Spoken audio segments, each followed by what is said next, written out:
The Alpha King found 2 heartbeats dying in the snow. He didn't know one of them was his. She was 8 months pregnant, bleeding, alone in a blizzard that had killed stronger wolves than her. He carried her home thinking he was saving a stranger. But when her fever broke and she whispered the truth, everything he thought he knew about loyalty, law, and love shattered like ice beneath his feet. Some bonds are forged in fire. Theirs was forged in blood, snow, and a secret that could destroy a kingdom. This is the story of the Omega who was never supposed to survive, and the king who couldn't let her die. Chapter 1. The Finding. The storm had been raging for 2 days. Clayton Mendez, Alpha King of the Northern Reach, stood at the edge of the gray march with snow driving into his face like shards of glass. His wolf was restless beneath his skin, pacing, snarling, sensing something in the wind that his human mind couldn't name. "My king," Vince Simon called from behind him, nearly shouting to be heard over the howling wind. "We should turn back. The storm's getting worse." Clayton didn't answer. His eyes were fixed on the tree line ahead, where the birch forest gave way to open tundra. The Gray March was no man's land, a frozen wasteland that separated his kingdom from the fractured southern territories. No one came here willingly. No one survived here long, but the wolf inside him was pulling him forward. "Find her. Find her. Find her." Her? He shook his head, trying to clear it. He'd ridden out with 4 of his guard to investigate reports of movement along the border. Probably smugglers. Maybe scouts from one of the southern packs testing his defenses. Not. The scent hit him like a fist to the chest. Blood. Fresh. Human. And beneath it, something else. Something that made every nerve in his body go taut and his wolf lunge against the bars of his control. Omega. Clayton was moving before he realized it, his boots pounding through the snow, his breath coming in white clouds. Behind him he heard Vince curse and follow, but he didn't slow down, couldn't. The scent was a thread pulling him forward, and he followed it past a stand of frozen pines, down into a shallow ravine where the snow had drifted deep enough to swallow a man whole. And there, God. She was half buried in white, curled on her side with her arms wrapped around herself. Her dark hair was matted with ice, spread across the snow like spilled ink. She wore a thin gray dress that clung to her body, soaked through and frozen stiff in places. And the blood. There was so much blood. It pooled beneath her in a wide crimson stain that the snow was slowly swallowing. More blood than anyone should lose and still be breathing. Clayton dropped to his knees beside her, his hands already reaching before his mind caught up. He pressed 2 fingers to the side of her throat, cold. So cold it burned his skin, but beneath it faint, thread-like, barely there a pulse. And then he felt it. The second heartbeat. His wolf went utterly still. She was pregnant. The realization slammed into him with the force of a physical blow. He could hear it now, that he was close enough. 2 heartbeats, one strong and steady, one weak and fluttering. The baby. There was a baby. Holy God, Vince breathed, appearing at his shoulder. "Is she alive?" Clayton said, and his voice came out rough, almost unrecognizable. "Barely." He shrugged off his cloak, heavy black wolf fur lined with wool, and wrapped it around her body. She was light when he lifted her. Too light. He could feel the bones of her shoulders, the ridge of her spine, and beneath his hands, the swell of her belly. 8 months, maybe, close to term. Who was she? Why was she out here alone? Where had she come from? The questions battered at him, but they didn't matter. Not yet. What mattered was getting her somewhere warm before the cold finished what the blood loss had started. Her head lolled against his chest as he stood, and a sound escaped her lips. Not a word, not quite a moan. Something between the two, a sound of pain so deep and exhausted it made his chest tighten. "You're not dying," Clayton said, and the alpha command in his voice was absolute, unbreakable. "Not here. Not today." He looked at Vince. "Ride ahead. Tell the healers to prepare the east chamber. Hot water, clean linens, everything they need. Go. Now." Vince was already turning, already running for his horse. Clayton carried her through the storm. The ride back to Wolfcrest Keep took an hour, and every minute of it was a war fought in silence. She drifted in and out of consciousness, sometimes murmuring words he couldn't understand in a dialect he didn't recognize. Sometimes going so still and quiet that he had to press his mouth close to her hair, and listen for the thin whisper of her breathing. The blood from her wounds soaked through his cloak and his shirt, and spread warm against his chest, and he could feel the life leaking out of her with every mile. He held her tighter. He rode faster. And the wolf inside him howled with a sound that was not hunger, not rage, but something far more dangerous: recognition. They reached the gates of Wolfcrest as the last gray light of afternoon was drowning in the storm. The fortress rose out of the snow like a mountain, black stone walls, iron-spiked towers, banners whipping in the wind. Home. The gate swung open before he reached it. Word had already spread. In the courtyard, Bessie Robertson was waiting. She was the head healer, a woman in her 50s, with steel-gray hair pulled back in a severe braid, and the kind of steady, unshakable presence that came from seeing every kind of wound and every kind of death. She took one look at the woman in Clayton's arms, and her expression went flat and focused. Inside, now, he carried her through the corridors of the keep, past servants who pressed themselves against the walls to let him pass, past guards who stared with wide eyes. He carried her into the healing chamber where a fire had already been built high enough to push back the cold, and the long wooden table in the center of the room had been covered with clean white linen. He laid her down as gently as he could, and when her body left his arms, he felt the absence like a wound. Bessie was already cutting away the ruined dress, and what she found beneath made even her who had seen everything go still. The woman's body was a testament to suffering. There were bruises layered over bruises, old yellow ones beneath fresh purple ones. Thin white scars crisscrossed her back and shoulders. The wound that had bled so heavily was a deep gash across her left side, just below the ribs, made by a blade, driven in and twisted. There was a second cut along her right forearm, defensive. Her feet were bare and torn, bloody from running. And beneath it all, her swollen belly rose and fell with shallow breaths. How long was she out there? Bessie asked without looking up. I don't know. Hours. Maybe longer. Bessie placed her hand flat on the woman's chest and closed her eyes. When she opened them again, her brow was furrowed. Her heartbeat is weak. But it's steady. Steadier than it should be. She paused. She's an Omega. I know. And she's pregnant. I know that too. Bessie looked at him then, and there was something in her expression he couldn't quite read. Do you know what this means? A pregnant Omega, bleeding out in the gray march with no pack, no house, no explanation? Clayton's jaw tightened.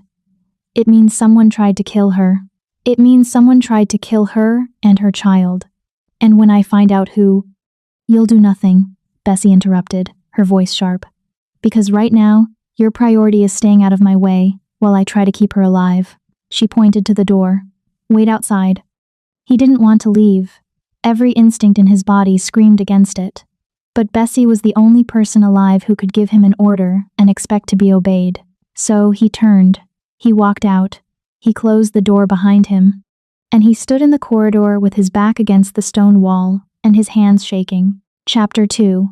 The Forbidden Pregnancy. The woman woke, screaming. Clayton heard it from the corridor where he'd been standing for the past 2 hours. The sound tore through the heavy wooden door, raw, primal, terrified, and he was moving before conscious thought caught up. He shoved the door open. Bessie was at the bedside, hands raised in a placating gesture. The woman was sitting up or trying to, her eyes wild and unfocused, her hands clutching at her swollen belly. No, she was gasping. No, you can't, he'll kill me. Easy, Bessie said, her voice low and soothing. You're safe. No one's going to hurt you. But the woman wasn't hearing her. Her gaze darted around the room like a trapped animal searching for escape. And when her eyes landed on Clayton standing in the doorway, she went rigid. For a moment, they stared at each other. She was beautiful. Even now, pale and bloody and terrified, there was something striking about her. High cheekbones, full mouth, dark eyes that should have been soft but were hard with desperation. And pregnant. So visibly, vulnerably pregnant. Who are you? Her voice was hoarse, barely above a whisper. Clayton Mendez, he said carefully, keeping his distance. Alpha King of the Northern Reach. You're in Wolfcrest Keep. You're safe here. Safe, she repeated, and laughed a broken, bitter sound. There's no such thing. She looked down at herself, at the clean linen gown Bessie had dressed her in, at the bandages wrapped around her torso and arm. Then her hands went to her belly, pressing, searching. The baby. Alive, Bessie said quickly. Heartbeat is strong. You both made it. The relief that washed over the woman's face was so profound it was painful to watch. She closed her eyes and a single tear slipped down her cheek. How far along are you? Bessie asked gently. 8 months. Maybe a little more. And the father? The woman's eyes snapped open. The fear was back, sharper now. I won't. You don't have to tell us anything you don't want to, Clayton said, stepping forward slowly, the way he might approach a wounded wolf. But you were dying in the Grey March. Someone hurt you. If there's a threat we need to know about. There's always a threat, she said flatly. That's what happens when you're Omega. The truth of it hung in the air between them. Bessie cleared her throat. What's your name? The woman hesitated. Then, so quietly, Clayton almost didn't hear. Teresa. Teresa Wolf. Teresa. Bessie repeated, testing the name. Well, Teresa, you're severely injured and severely pregnant. You're going to stay in this bed until I say otherwise. Understood? Teresa's jaw tightened, but she nodded. Bessie glanced at Clayton. I need to examine her properly. Alone. He should leave. He knew he should leave. But something held him there, some invisible thread connecting him to this woman he'd found bleeding in the snow. I'll be right outside, he said. Teresa's eyes met his again, and for just a moment, he could have sworn he saw something flicker there. Recognition, maybe. Or memory. Then it was gone. Clayton was back in the corridor when Bessie finally emerged 30 minutes later. Her face was grave. How bad? He asked. The blade wounds will heal. She's Omega, her body is already working to repair the damage faster than it should. But there's something else. Bessie lowered her voice. She's terrified, Clayton. Not just scared. Terrified. And she won't tell me why. Did she say anything about who attacked her? No. She shut down the moment I asked. Bessie paused. But I did confirm something. The child she's carrying is strong. Exceptionally strong. I could feel it when I examined her. What does that mean? It means the father has powerful alpha blood. Very powerful. Clayton frowned. You think she's bonded? No bond mark. No scent of another alpha on her. Bessie's expression was troubled. Which brings us to a problem. What problem? She looked at him steadily. The Omega Law of 1847. Clayton's blood went cold. The Omega Law. He'd nearly forgotten about it, an archaic statute passed generations ago during a time of brutal pack wars and bloodline disputes. It stated that Omegas could only bear children with their bonded mates. Any unsanctioned pregnancy was considered a threat to pack stability and punishable by death. It was a law no one had enforced in decades. Most kingdoms had quietly abandoned it. But it had never been formally repealed. She's not bonded, Clayton said slowly, which means she's carrying an illegitimate child. And under the law, that's a capital offense. Bessie's voice was tight with barely contained anger. If the council finds out, they won't, Clayton. They won't, he repeated, harder this time. We don't even know who she is or where she came from. For all we know, she is bonded and just separated from her mate. You don't believe that. He didn't. But he also didn't care. That law is barbaric, he said. I won't enforce it. You may not have a choice. If word gets out that you're sheltering an unbonded pregnant Omega, the sound of footsteps interrupted her. Both of them turned as Vince appeared at the end of the corridor, his expression tight. My king. The council is convening. Lord Harvey wants to speak with you immediately. Clayton cursed under his breath. Harvey Coleman, his chief advisor, and the most politically cunning man in the kingdom. If Harvey had heard about Teresa already, tell him I'll be there shortly. Vince hesitated. He specifically mentioned the woman you brought in.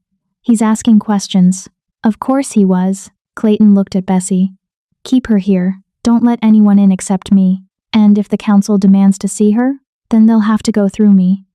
The council chamber was a circular room with high vaulted ceilings and narrow windows that let in slants of gray afternoon light. A heavy oak table dominated the center, surrounded by 12 chairs, one for each of the great houses that had sworn fealty to the Mendez line. 7 of those chairs were occupied when Clayton entered. Harvey Coleman sat at the far end, a thin man in his 60s with silver hair and sharp, calculating eyes. Beside him was Noel Castro, the master of arms, and Earl Foster, who controlled the kingdom's northern trade routes. All of them looked up when Clayton walked in. "My king," Harvey said, inclining his head. "Thank you for joining us." Clayton took his seat at the head of the table. "What's this about?" "We've heard rumors," Harvey said carefully, "that you brought a woman back from the Grey March. A pregnant woman. An Omega. I found her dying in the snow. I brought her to the healers. That's all." "Is it?" Harvey leaned forward. "Because we've also heard that she's unbonded, that she carries a child with no father to claim it." Clayton's jaw tightened. "Where did you hear that?" "Does it matter? What matters is the law. The Omega Law hasn't been enforced in half a century. Because no one has violated it in half a century," Harvey interrupted. "But the law still stands. And if this woman is carrying an illegitimate child, she is subject to its terms." "You want me to execute a woman I just saved?" "I want you to uphold the law you swore to protect." Harvey's voice was maddeningly calm. "The Omega Law exists for a reason, Clayton. Unclaimed Omega children create chaos. Bloodline disputes. Pack instability. We cannot afford. She's no threat to anyone. You don't know that. You don't even know who she is." Harvey was right, and Clayton hated it. "Give me time," he said. "Let me find out where she came from, who hurt her. Then we'll decide what to do." "The council has already decided," Earl said, speaking for the first time. His voice was flat, final. "If she cannot name the father of her child within 7 days, she will be tried under the Omega Law. And if she can name him, then he will be brought before us to claim her, if he refuses." Harvey spread his hands. "The law is clear." Clayton's hands curled into fists beneath the table. The wolf inside him was snarling, snapping, demanding he shut this down with force if necessary. But he couldn't. Not without starting a civil war. 7 days, he said through gritted teeth. 7 days, Harvey agreed. Clayton returned to the healing chamber to find Teresa asleep, her hand resting protectively on her belly. Bessie was sitting in a chair by the fire, watching her. "The council knows," he said quietly. Bessie didn't look surprised. "How long do we have?" 7 days. If she can't name the father by then." He didn't finish. He didn't need to. Bessie was quiet for a moment. Then, "There's something you should know. When I was examining her, I found something unusual." "What?" "A mark. On her left shoulder. Very faint, almost invisible. But it's there." "What kind of mark?" "A crescent moon, burned into the skin." Clayton went very still. "A brand." "Yes. And not just any brand. That symbol belongs to the Southern Territories. Specifically, to the House of Francisco Meyer. Francisco Meyer. One of the most brutal warlords in the South. A man who ruled through fear and violence, and had been attempting to expand his territory north for years. You think she's his? I think she escaped from him. And I think he's the one who hurt her." Clayton looked at Teresa, sleeping fitfully in the bed, and felt a rage unlike anything he'd known. If Francisco had done this, if he'd branded her, hurt her, left her to die, "We need to find out the truth," Bessie said, "before the council does." Clayton nodded slowly, but as he watched Teresa sleep, her hand cradling the life growing inside her, he knew one thing with absolute certainty. Whatever the truth was, whatever she'd done or who she'd been, he wasn't going to let them kill her. Chapter 3. The Healer's Secret. Teresa woke to firelight and the smell of herbs. For a moment, she didn't remember where she was. Then it came rushing back, the snow, the blood, the impossibly strong arms that had lifted her from the frozen ground. The king. She was in the king's fortress. She sat up too quickly and her vision swam. A hand pressed gently against her shoulder. "Easy," Bessie said. "You're still healing." Teresa blinked until the room came into focus. The healer was sitting beside the bed, a cup of something steaming in her hands. "Drink this," Bessie said, offering it. "It'll help with the pain." Teresa took the cup but didn't drink. "What is it?" "Willow bark tea. For inflammation. I promise it won't hurt the baby." The baby. Teresa's free hand went automatically to her belly, feeling for movement. After a moment, she felt it, a small flutter, then a kick. Relief flooded through her. "How long have I been asleep?" 2 days. 2 days. God.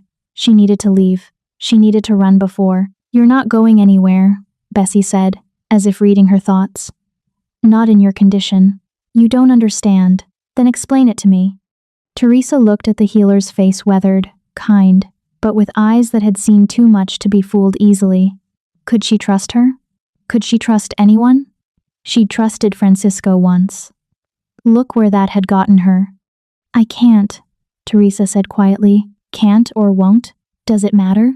Bessie was quiet for a moment. Then she set down her own cup and leaned forward. Listen to me carefully, she said, her voice low. The council knows you're here. They know you're pregnant and unbonded. They're invoking the Omega Law. Teresa's blood turned to ice. No. You have 7 days to name the father of your child. If you don't, or if he refuses to claim you.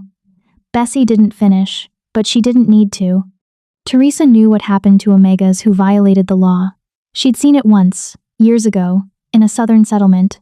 A young woman dragged into the square. The pyre built high. The screaming, I can't name him, Teresa whispered. Why not? Because he doesn't know, and if he finds out. She closed her eyes. It'll destroy everything. Bessie studied her for a long moment. Is the father Francisco Heir? Teresa's eyes snapped open. How do you? I saw the brand. On your shoulder. Instinctively, Teresa's hand went to the crescent-shaped scar burned into her skin. She'd almost forgotten it was there. She tried so hard to forget. Francisco didn't father this child, she said, and her voice was hard as stone. He was my captor, not my mate. Then who? I can't tell you, Teresa. I can't. Her voice broke. Please, don't ask me again. Bessie sat back, her expression troubled.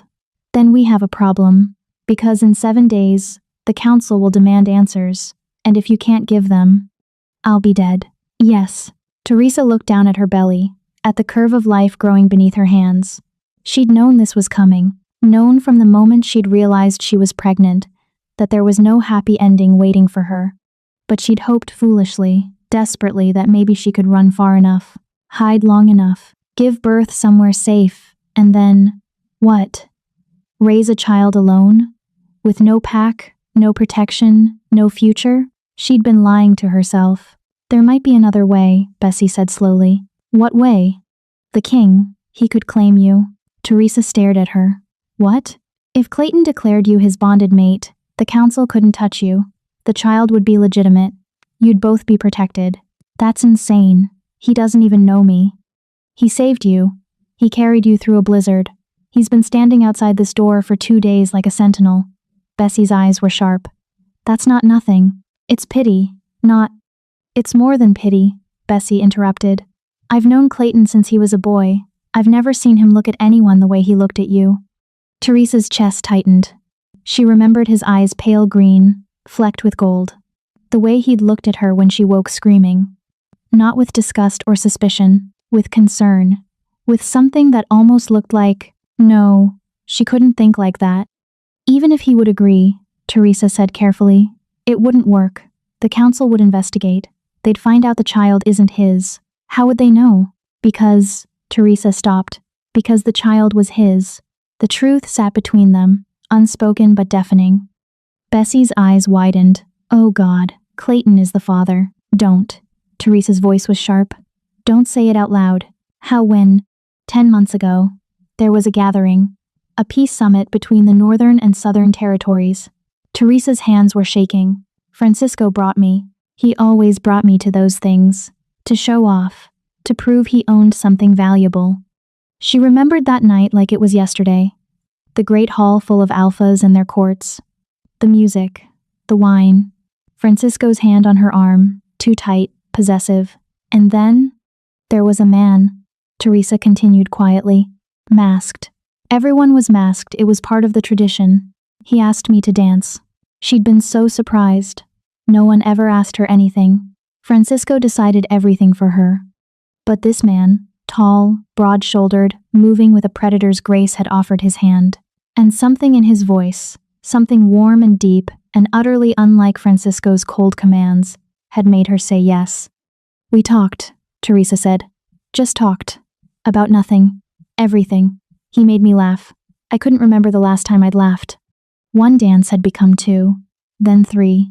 Then he'd led her out onto a balcony where the air was cool and the stars were bright. And when he'd kissed her, God, when he'd kissed her, it had felt like coming home. I didn't know who he was, Teresa whispered. Not until the next morning when Francisco was raging about the Northern King's audacity in attending the summit uninvited. I saw him across the courtyard and I knew. Did he know it was you? I don't think so. We were both masked, and I left before dawn. I couldn't. Her voice cracked. If Francisco had found out, he would have killed me. And then when I realized I was pregnant, you ran. I tried to. The first time, Francisco's men caught me. They brought me back and she touched her side where the blade had gone in. He wanted to make sure I understood what happened to property that tried to escape. And the second time? 3 weeks ago, there was a storm. I knew it was my only chance. I took a knife from the kitchen and I ran. Teresa's voice was hollow. His men found me at the border. We fought. I got away, but... She gestured to her wounds. And you've been wandering the Grey March ever since. I was trying to reach the eastern settlements. I heard they don't enforce the Omega Law there. But the storm. Teresa looked at Bessie. I was dying. I know I was. I'd made my peace with it. And then he found me. Bessie was quiet for a long moment. Does Clayton remember that night? She finally asked. I don't know. I don't think so. He looked at me like I was a stranger. That's because you were masked, and it was 10 months ago. Bessie stood, pacing now. But if he is the father, if we could prove it, we can't. Why not? Because I can't tell him. Teresa's voice was fierce. Do you understand? If he finds out, if anyone finds out, it puts him in an impossible position. The council already questions his judgment. If they think he got an unbonded Omega pregnant and then hid it, they'd call it a scandal, maybe even treason. Bessie rubbed her temples. But if you don't tell him, you die in 7 days. Then I die. What about the child? Teresa's hands curled protectively around her belly. The child is innocent. Maybe after I'm gone, someone will take him, raise him away from all this. You want to orphan your own son? I want him to live. Tears were streaming down Teresa's face now. Even if I can't. Bessie crossed to her and gripped her shoulders. Listen to me. I have spent 40 years healing wounds and birthing children and watching women make impossible choices. And I am telling you there is always another way. Not this time. Yes, this time. Bessie's eyes were blazing. But you have to trust me, and you have to trust Clayton. Before Teresa could respond, there was a knock at the door. Both women froze. It's me, came Clayton's voice from the other side. Bessie looked at Teresa, a question in her eyes. Teresa hesitated, then nodded. Bessie opened the door. Clayton stood in the threshold, and Teresa's breath caught. Even now, even terrified and grieving, and certain she was going to die, she couldn't help but notice how he filled the space, how the firelight caught in his hair, how his eyes found hers immediately. I need to speak with her, he said to Bessie. Alone. Bessie glanced at Teresa, who nodded again, though her heart was hammering. The healer left, closing the door behind her. Clayton crossed to the chair Bessie had vacated and sat down. For a moment, neither of them spoke. How are you feeling? He finally asked. Like I was stabbed and left to die in a snowstorm, Teresa said. Then, softer, but alive, thanks to you. I need to ask you something. And I need you to be honest with me. Her stomach dropped. What? Who is the father of your child? There it was. The question she couldn't answer. Why does it matter? She asked quietly. Because in 5 days, the council will put you on trial. If you can't name him, if he won't claim you, they'll execute you under the Omega Law. His voice was strained. I'm trying to find a way to stop that, but I need the truth. Teresa looked at him, really looked at him. At the tension in his shoulders, the exhaustion in his eyes, the way his hands gripped the arms of the chair like he was holding himself back from something. He cared. Somehow, impossibly, this king who barely knew her actually cared whether she lived or died, and that made what she had to do so much harder. I can't tell you, she whispered. Can't or won't, both. His jaw tightened. Teresa, I'm sorry. I'm so sorry. But please don't ask me again. She saw the frustration flash across his face. Saw him wrestling with something, anger, maybe, or confusion. Then he stood abruptly and turned toward the door. Clayton, she called. He stopped, but didn't turn around. Thank you, Teresa said, for saving me, for trying to help. I know you don't understand, but thank you. He was quiet for a long moment. Then, without looking back, I'm not giving up on you, and he left. Teresa waited until his footsteps faded. Then she buried her face in her hands and wept. Chapter 4. The Blood Bond. Clayton didn't sleep that night. He stood on the balcony of his private chambers, staring out at the snow-covered kingdom below.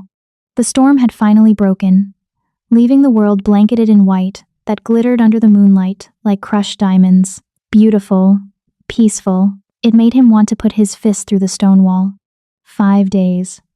That's all the time he had to figure out how to save a woman who wouldn't save herself. The wolf inside him was restless, pacing, demanding action. But what action? He couldn't force Teresa to name the father. He couldn't claim her himself without proof that the child was his, and even if he could, the council would investigate. They'd discover the lie, unless it wasn't a lie. The thought had been circling his mind since he'd left the healing chamber, the way she'd looked at him, not with the fear most Omegas showed in the presence of a powerful alpha, with something else, something that felt almost like recognition. But that was impossible. He'd never met her before finding her in the snow. He would have remembered, wouldn't he? A knock at the door interrupted his thoughts. Enter, he called. Vince stepped in, his expression grim. My king, there's been an incident. Clayton's blood went cold. What kind of incident? Intruders.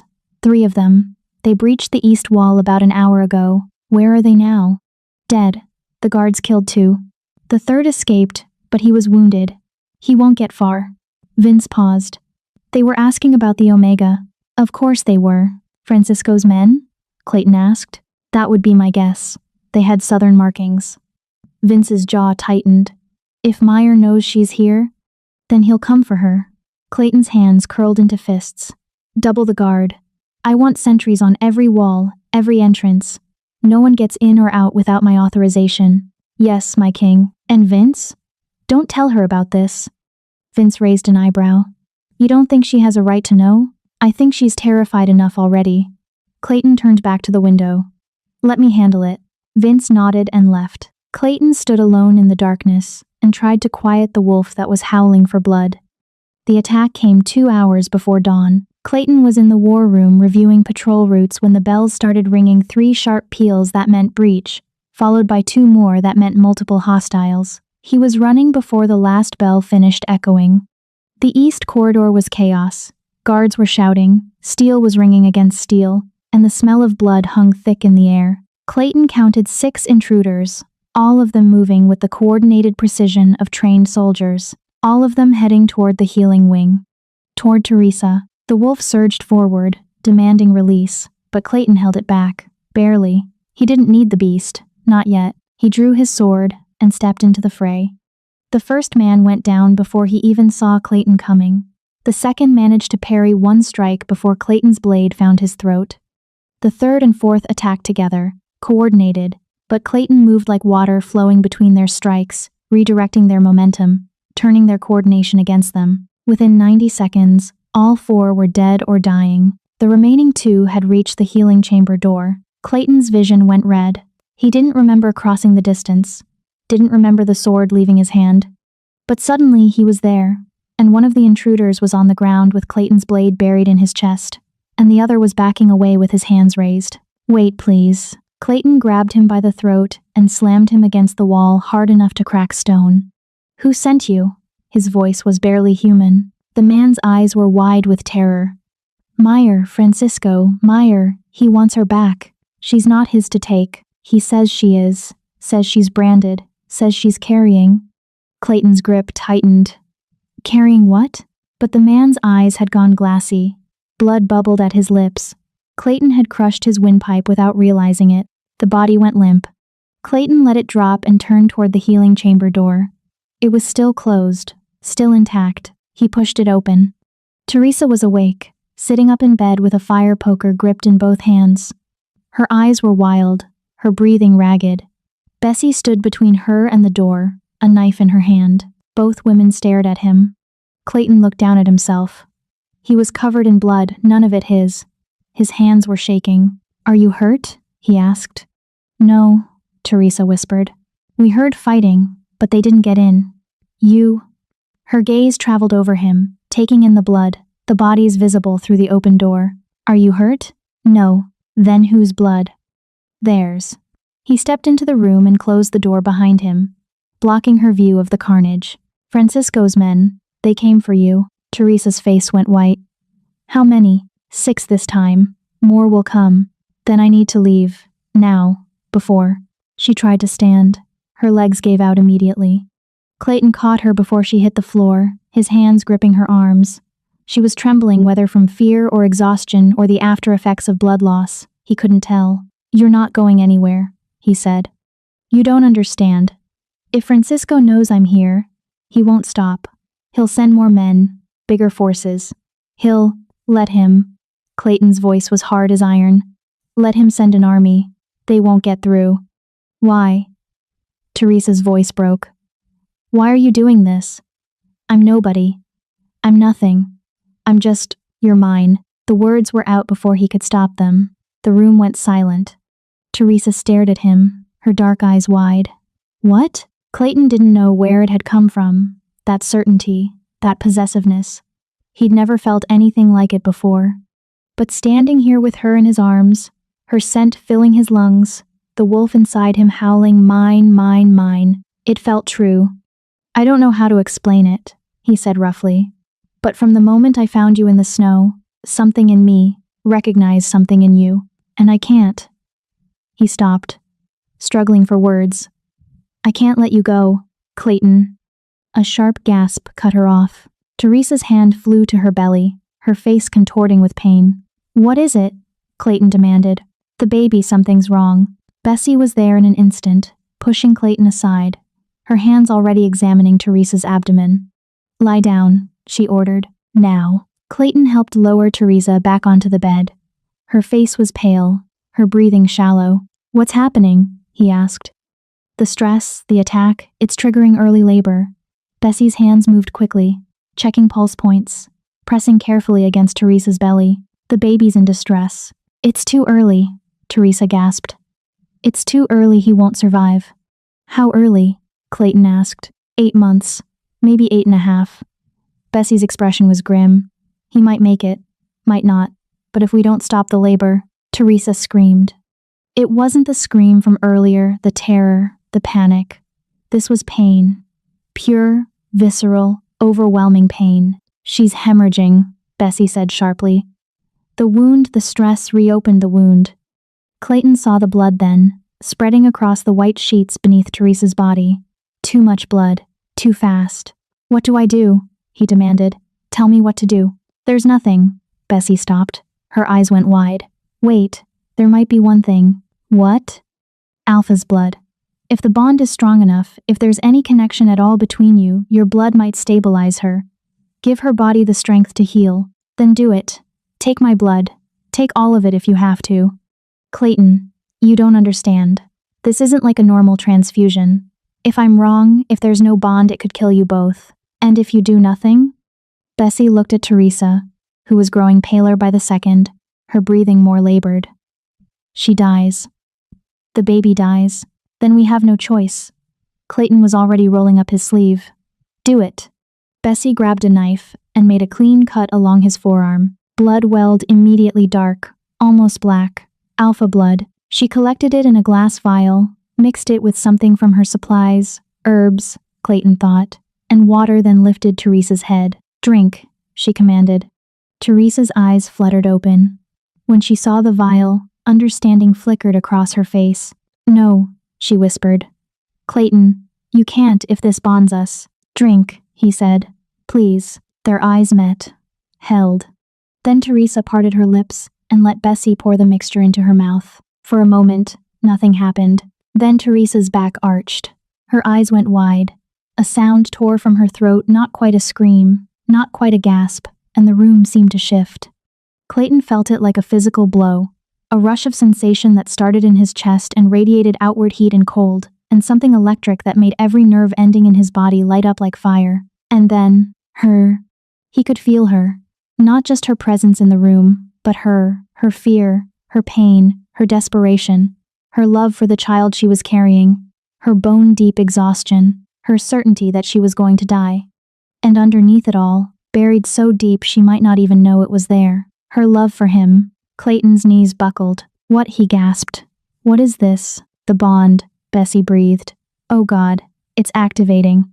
Teresa was convulsing now, her hands clutching at the sheets, her body fighting against the pain and the blood loss and the premature labor all at once. But the bleeding was slowing. Clayton could see it, the wounds knitting themselves back together, the color returning to her face. His blood was healing her. And then another wave of sensation hit him. This one different. Smaller. Fainter. A third heartbeat. The baby. He could feel the baby. It's working, Bessie said, her voice shaking. Clayton, it's working. Teresa's convulsions slowed. Her breathing evened out. The pain lines around her eyes began to ease. And through the bond, this impossible, undeniable bond that had just snapped into place, Clayton felt her realization. He knows. He can feel it. He knows the baby is his. Her eyes opened and met his. I'm sorry, she whispered. I should have told you. I tried to stay away, tried to protect you from this, but the masked ball, Clayton said. The memory was flooding back now, clear and vivid. 10 months ago. The woman on the balcony. The one who kissed me and then disappeared before I could see her face. Yes, that was you. Yes. Everything made sense now. The recognition he'd felt. The way the wolf had howled when he found her. The absolute certainty that she was his. Because she was. She had been from the beginning. Why didn't you tell me? His voice was raw. Because you're a king. And I'm nobody. And Francisco would have killed us both. Tears were streaming down her face. I thought if I ran far enough, if I disappeared completely, maybe you'd never have to know. Maybe you'd be safe. Safe, Clayton repeated. He laughed a broken, bitter sound. You were dying, and you thought I'd be safe? I thought you'd be free. He crossed to the bed and took her face in his hands. I don't want to be free, he said. I want you. I've wanted you since that night. I just didn't remember until now. Clayton, the baby, our son, he's mine. It wasn't a question, but Teresa nodded anyway. Yes, he's yours. Clayton looked down at her belly, at the curve where his child was growing, and he felt something shift inside him, something fundamental and irreversible. Then I'm claiming you, he said. Both of you, here, now, witnessed.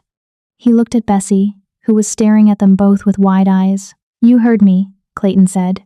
I'm claiming Teresa Wolfe as my bonded mate. The child she carries is mine. Anyone who challenges that will answer to me. Clayton, the council, can go to hell. He turned back to Teresa. If you'll have me, he said quietly. She was crying openly now, her hands reaching for his. Yes, she whispered. Yes, God, yes. And when he kissed her, when their lips met, and the bond flared bright enough to feel in his bones, Clayton knew that whatever came next, whatever consequences the council tried to impose, he'd burn the world down before he let anyone take her from him again. Chapter 5. The Trial of Two Queens. The announcement was made at dawn. Clayton stood on the balcony overlooking the main courtyard, the morning light catching in his hair, and declared to the assembled household that Teresa Wolfe was his bonded mate, that the child she carried was his heir, that anyone who disputed this would face him personally. The courtyard erupted. Half the crowd cheered the idea of their king bonded to a true Omega was powerful, romantic, the stuff of legends. The other half stood in stunned silence, their faces masks of shock and calculation. In the healing chamber, Teresa listened to the distant roar of voices and felt her stomach twist with dread. He shouldn't have done that, she whispered. Bessie was checking her bandages, her movements brisk and efficient. He did what he had to do. The bond is real. Everyone felt it when it activated. The whole keep shook. That doesn't matter. The council won't accept it. They'll say he's been bewitched. They'll say I manipulated him with Omega pheromones. Let them say it. Clayton is the Alpha King. His word is law. Not when the law itself is in question. Teresa's hands went to her belly. The baby had settled after the bond formed, his heartbeat strong and steady. But she could still feel the ghost of that terrible pain, the certainty that she was losing him. Bessie, what happens now? The healer was quiet for a moment, Then, now the council demands proof. The summons came 3 hours later. A formal scroll delivered by Earl Foster himself, rolled with a black ribbon the color of challenge. Clayton was to present himself and his claimed mate before the full council at sunset. They would hear testimony, review evidence, render judgment. Clayton read the scroll twice, then crumpled it in his fist. "They can't do this," Vince said from across the war room. "You're the king. You've claimed her. By law. By law, I should have declared my intent to bond before conception." Clayton interrupted. "I didn't. Which means they can argue the child was illegitimate at the time of conception and remains illegitimate now. That's insane. That's politics." Clayton threw the crumpled scroll into the fire. "They're going to force a trial.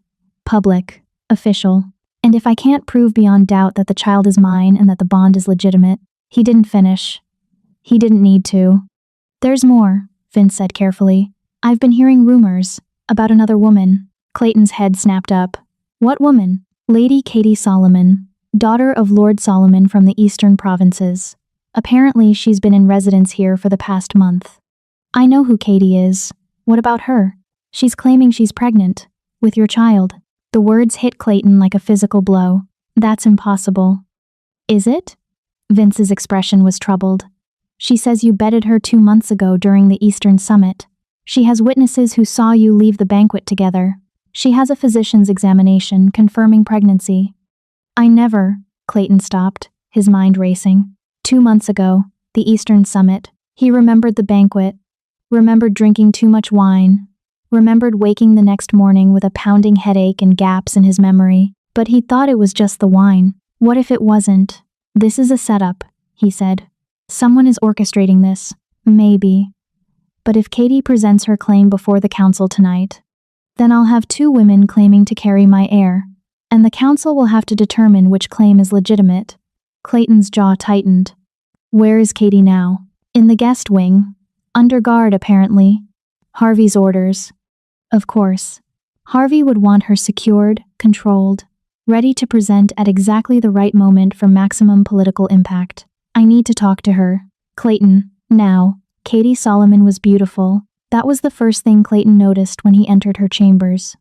She had honey-colored hair that fell in perfect waves, pale blue eyes, and a delicate porcelain complexion that practically glowed in the afternoon light. She was also visibly pregnant. Not as far along as Teresa, maybe 4 months, if he had to guess, but the curve of her belly was unmistakable beneath the elegant blue gown she wore. She rose when he entered, her movements graceful, and dipped into a perfect curtsy. "My king," she said, her voice soft and musical. "I wondered when you would come." Clayton closed the door behind him. "Is it true, what you're claiming? That I carry your child?" Katie's hand went to her belly. "Yes, it's true. I don't remember." "I know. You were quite drunk that night.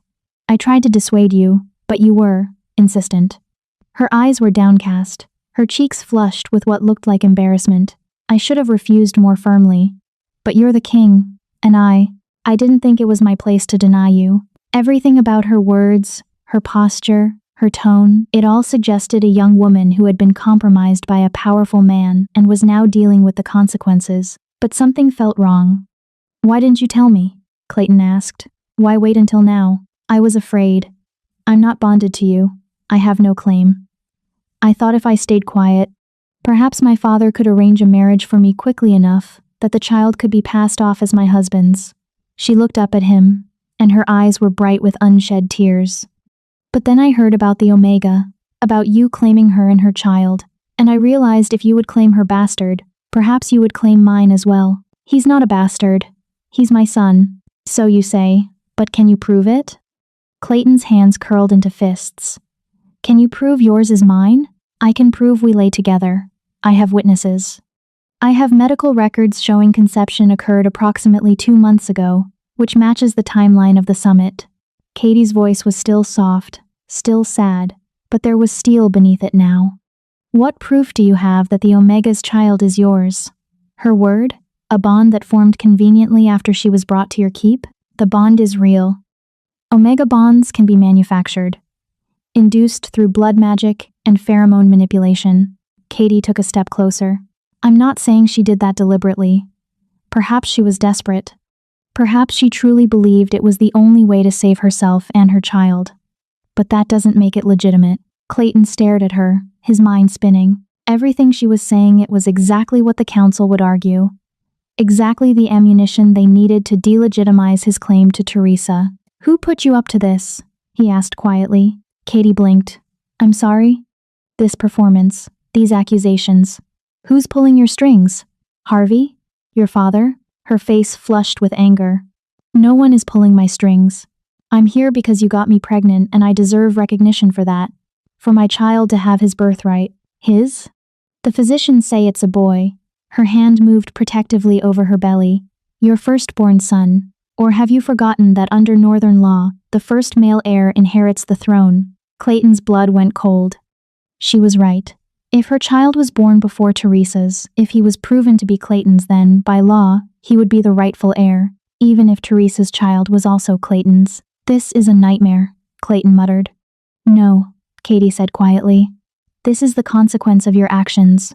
Both of us are pregnant with your children. Both of us deserve your protection. The council will simply have to decide which of us has the stronger claim." The council chamber was packed. Not just the 12 lords who normally occupied the seats, but their advisors, their families, their allies. Every person of influence in Wolfcrest Keep had crowded into the circular room to witness what was already being called the trial of two queens. Clayton entered first, taking his place at the head of the table. He wore full formal attire, black leather and silver clasps, the sigil of his house emblazoned on his chest. He looked every inch the king. He felt like a man walking to his execution. Teresa entered next, escorted by Bessie. She wore a simple dress of deep green that Bessie had found for her, and her dark hair had been braided back from her face. She looked pale but composed, her hand resting on her swollen belly. When their eyes met across the room, Clayton felt the bond flare between them, warm, steady, undeniable. Katie entered last. She wore pale blue silk that made her look ethereal, almost angelic. Her pregnancy was less obvious than Teresa's, but still visible. She walked with her head high and her father at her side, Lord Roberto Buck, a powerful Eastern lord with significant influence on the council. The room fell silent as Harvey Coleman rose to his feet. "My lords," he began, his voice carrying easily through the chamber, "we are gathered to address a matter of grave importance. 2 women claim to carry the king's child. Both seek recognition, both seek legitimacy, and both cannot be queen." He gestured to Katie. Lady Katie Solomon presents her claim first. She states that she lay with the king 2 months past, during the Eastern Summit. She has witnesses to corroborate. She has medical evidence of conception. And she carries a male child, the king's firstborn son. Murmurs rippled through the crowd. Harvey turned to Teresa. The woman called Teresa Wolf presents a different claim. She states that she lay with the king 10 months past, at a gathering between territories. She offers no witnesses. No corroboration, only the word of the king himself, and a bond that formed after she arrived at this keep. More murmurs, louder now. "The council must determine," Harvey continued, "which claim is legitimate, which child is truly the king's heir, and which woman, if either, will stand beside him as queen." He sat down. Lord Roberto stood immediately. "I call Lady Katie to testify." Katie stepped forward, her movements graceful and controlled. She placed her hand over her heart in the traditional gesture of oath-taking. "I swear by the old gods and the wolf spirits that I speak only truth," she said clearly. "Tell us what happened," Roberto prompted. 2 months ago, I attended the Eastern Summit with my father. There was a banquet on the second night. The king was in attendance. Katie's voice was steady, her gaze fixed on the middle distance. He approached me, asked me to walk with him. We went to the gardens, and She paused, her cheeks flushing. "He kissed me. One thing led to another. We spent the night together. Did you consent?" I didn't refuse. He's the king. How could I refuse?" Angry murmurs from some quarters. Sympathetic ones from others. "And when did you discover you were with child?" Roberto asked. 3 weeks later. I was frightened. I didn't know what to do. My father suggested I come here, to the capital, to seek the king's protection. And has the king offered that protection? Katie's eyes finally moved to Clayton. "Not yet, but I hope he will. For our son's sake, Roberto sat down, looking satisfied. Harvey turned to Clayton. My king? Do you wish to respond? Clayton stood slowly. Every eye in the room was on him. I don't remember that night, he said bluntly. I remember the banquet. I remember drinking. I don't remember leaving with anyone. I certainly don't remember. He gestured vaguely. You were quite intoxicated, Katie said softly.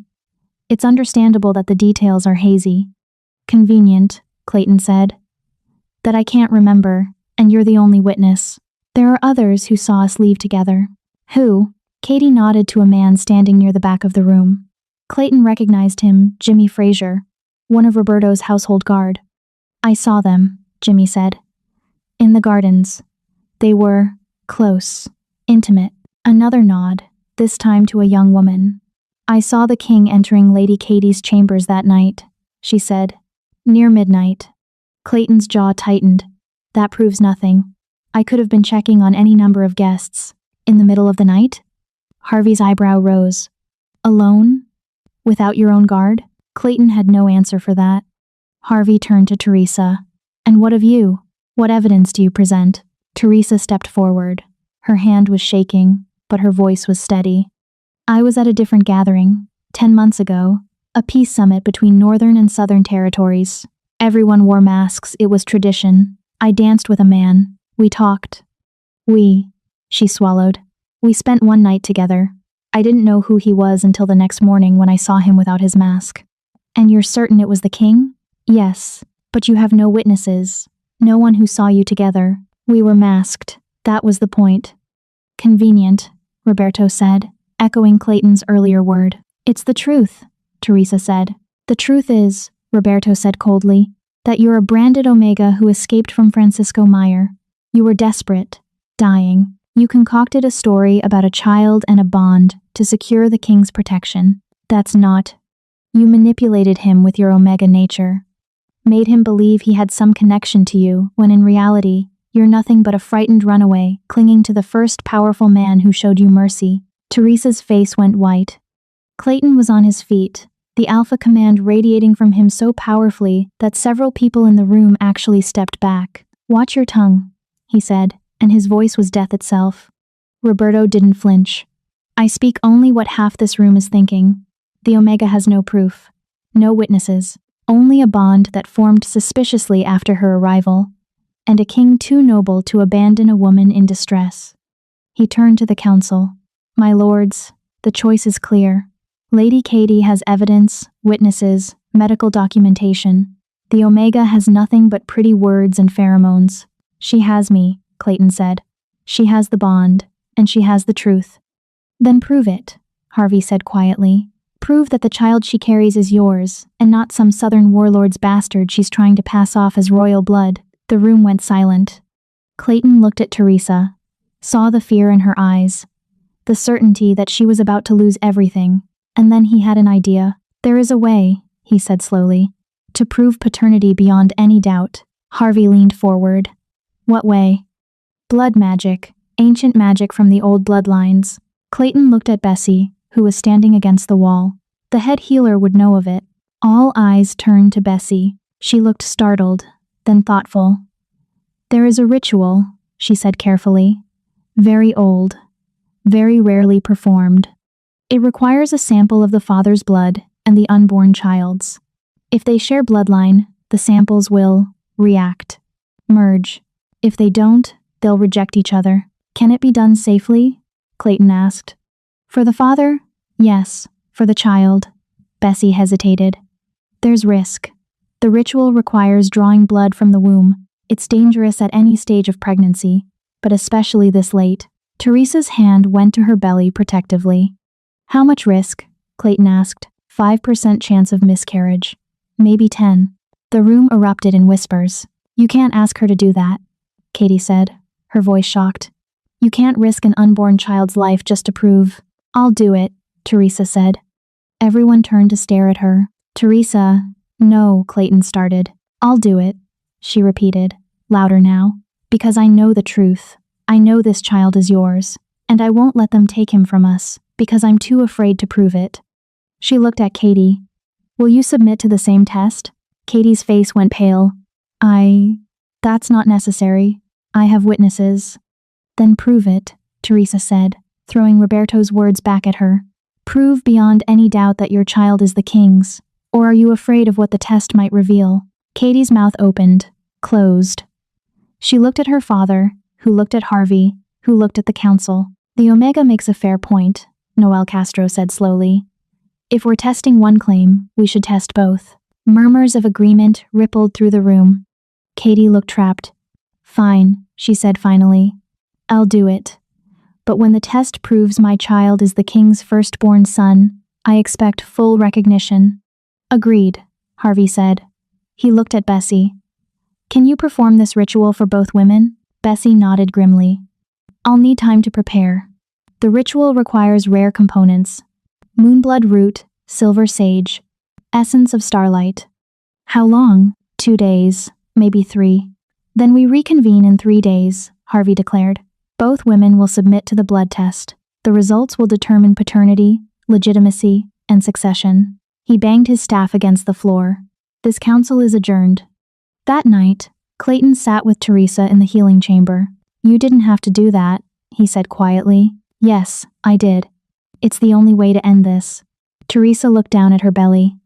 I'm sorry for bringing this chaos into your life. You didn't bring chaos. You brought truth. Clayton took her hand. But the risk? I know the risk. I'm willing to take it. I'm not sure I am. She squeezed his hand.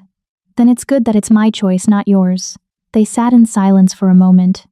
Do you think Katie is lying? Teresa asked. I don't know. I genuinely don't remember that night. But something feels wrong about all of this. Too convenient. Too coordinated. Harvey, Teresa said. He's behind it. I'd bet my life on it. Why? Because you claiming me disrupts his plans. He probably had Katie lined up as the perfect political match. Eastern Alliance, noble bloodline, biddable. And then I showed up and ruined everything. She smiled without humor. He's trying to salvage the situation.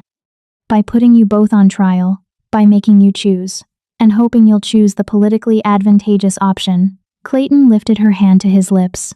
I've already chosen. I know, but will it be enough? Neither of them had an answer for that.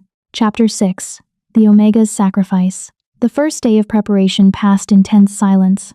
Bessie worked in the healing chamber, grinding rare herbs and murmuring incantations over silver bowls. The ritual she was preparing was ancient, older than the kingdom itself, older than the written laws that governed wolf society. It came from a time when magic was commonplace and bloodlines were sacred. Teresa watched her work, one hand resting on her belly. Will it hurt? She asked. Bessie didn't look up from the mortar she was grinding. Yes. The baby? I'll do everything I can to protect him. But I won't lie to you, there's always a chance something goes wrong. The needle has to pierce the womb. If it nicks the wrong vessel, if the child moves at the wrong moment, I understand. Bessie finally looked at her. Do you? Because once we start, we can't stop. The ritual demands completion, or the magic backlashes. I've seen it happen once before. The mother survived. The child didn't. Teresa's hand tightened on her belly. If I don't do this, they'll never accept him. They'll always question, always wonder. He'll spend his whole life fighting for legitimacy. And if the test kills him, then at least I'll die knowing I tried to give him a future. Teresa's voice was steady, but her eyes were bright with unshed tears. I've spent 8 months running, hiding, terrified every moment that Francisco would find me, that he'd hurt my baby before he even had a chance to live. I won't spend the rest of my life hiding from the council's doubts too. Bessie studied her for a long moment. Then she nodded and went back to her work. On the second day, Clayton received an unexpected visitor. He was in the war room reviewing defensive positions. Francisco still hadn't made another move, but Clayton knew it was only a matter of time when Vince announced that Katie Solomon was requesting an audience. She's alone? Her father is with her, but she asked to speak with you privately. Clayton's instincts prickled. Bring her in, but stay close. Vince nodded and left. A moment later, Katie entered. She looked different than she had in the council chamber, less composed. Her eyes were red-rimmed, her hands twisting in the fabric of her dress. Thank you for seeing me, she said quietly. Clayton gestured to a chair. What do you want? She sat, then immediately stood again, too agitated to remain still. I need to tell you something. About the night about the summit. I'm listening. You were drunk. That part was true, but... She took a shaky breath. You didn't approach me. I approached you. Clayton went very still. Explain. My father told me to. He said the kingdom needed a strong alliance with the East, that you were unattached, available, that if we could. She wrapped her arms around herself. He gave me something to put in your wine, to make you more receptive. He drugged me. Yes. Katie's voice was barely above a whisper. And it worked. You followed me to the gardens. We kissed. But when we got to my chambers, she looked away. You passed out. You never actually. We never. The words hung in the air like a blade. Then the child you're carrying, Clayton said slowly. It's not mine. No. Whose is it? Katie's face crumpled. Jimmy Fraser. My father's guard. We've been involved for months. When I realized I was pregnant, I panicked. I told my father, and she laughed bitterly. He saw an opportunity. If we could make people believe the child was yours, if we could time it right, he could force a political marriage. Secure Eastern influence in the royal house. Yes. Clayton's hands curled into fists. The betrayal not just of him, but of Teresa, of the entire process was staggering. Why are you telling me this now? Because I can't go through with it. Katie's voice broke. The blood test, when Bessie performs it, everyone will know the truth. The child won't react to your blood. And then what? My father will be exposed. I'll be executed for perjury. My baby. She pressed her hands to her belly. My baby will die because of my father's ambition and my cowardice. You could have refused. Could I? You're a king. You don't know what it's like to be powerless, to have your whole life controlled by men who see you as nothing but a political asset. Tears were streaming down her face now. I've been terrified since the moment I realized what my father was planning.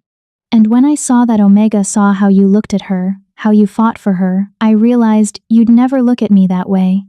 You'd never fight for me, because this baby isn't yours and I'm not. She couldn't finish. Clayton felt his anger warring with something else. Pity, maybe. Katie was a victim too.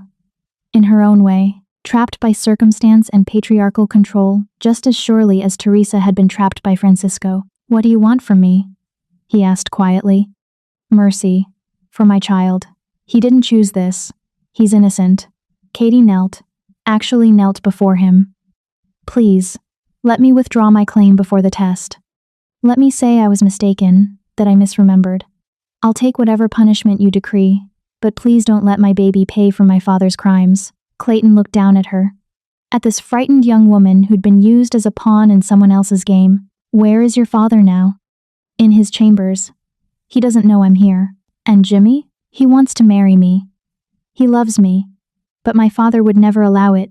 He's not noble enough. Clayton was quiet for a moment, thinking, here's what's going to happen. He said finally. Tomorrow, when the council convenes, you're going to tell them the truth. All of it. Your father's scheme, the drugging, Jimmy, everything. Katie's face went white. But my father will kill me. Your father will be arrested the moment you start speaking.